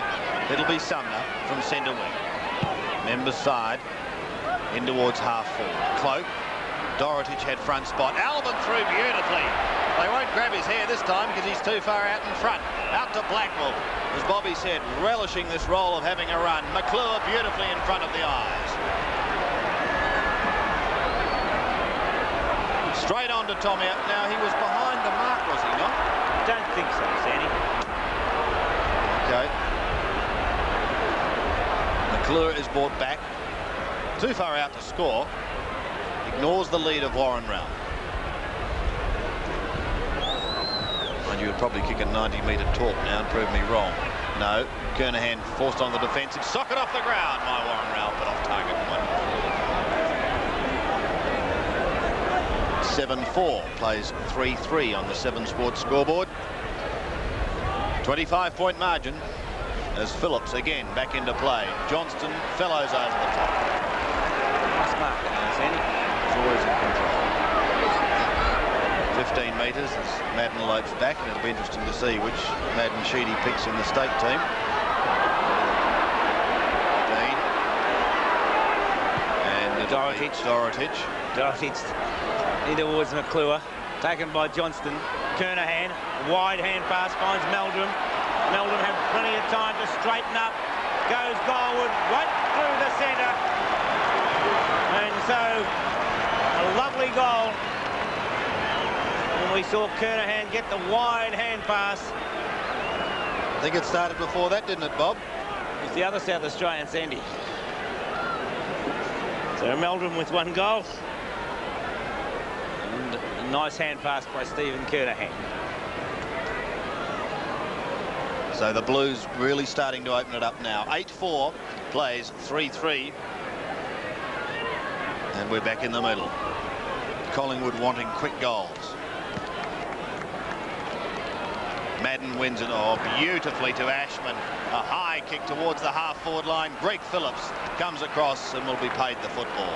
Waste no time. On to Tony Shaw from the half-back flank. Drifts play back in towards the centre, only to see Wayne Johnston in front of Mark Williams take a good mark. Johnston has been in good touch. Named in the state squad, giving it across to Wayne Harms. Back in the side and delighted. Gleeson loses it. Turner, a hurried kick, but straight to Tommy Alvin. Don't tell me Tommy's going to have a shot. He will. Here's his drop punt, and he's put it straight through the middle. Oh, isn't Tommy happy at that? They won't grab me, he says. And he's posted his first. Carlton's 9th, 9-4, plays 3-3. And the Maggies are in strife. Abernethy off the ground, Sandy. So, a change made there by Collingwood. Abernethy off. And who's that on? Danny Seow, is it? Yes, it is. Right. Thank you, Robert. I thought you anticipated it, Sandy. Tony Shaw. Sharks the tap. Floats the kick forward. Cloak's there. It's punched away by Dorotich. I thought Cloak may have received the free kick. Elvin can't go in possession. His Temple were not in possession. The hand pass comes out to Dacos. Dacos cannot swing it around, and it's through for 1 point. A nice hand pass from Brian Taylor, but Peter Dacos just couldn't bring the ball back far enough. So 1 point to Peter Dacos. It's 3-4-22 to 9-4-58. Once again, the same thing that's been happening. Hunter couldn't get it clear. Tackle, gets the hand pass into Johnston. Johnston's kick goes wide. Gleeson couldn't take the mark. Kerrison picks it up, puts it wide. Racing after as Ralph gets a favourable bounce. Over the line he goes, and a throw-in to take place. Throw-in Carlton's left forward pocket. Kernahan whips it over the back to Molly Meldrum. Beautifully across to Blackwell. Is this number 4? He's done it. 4 goals to Wayne Blackwell. And the Blues careering away to a 7-goal break. They made it 3/4 time by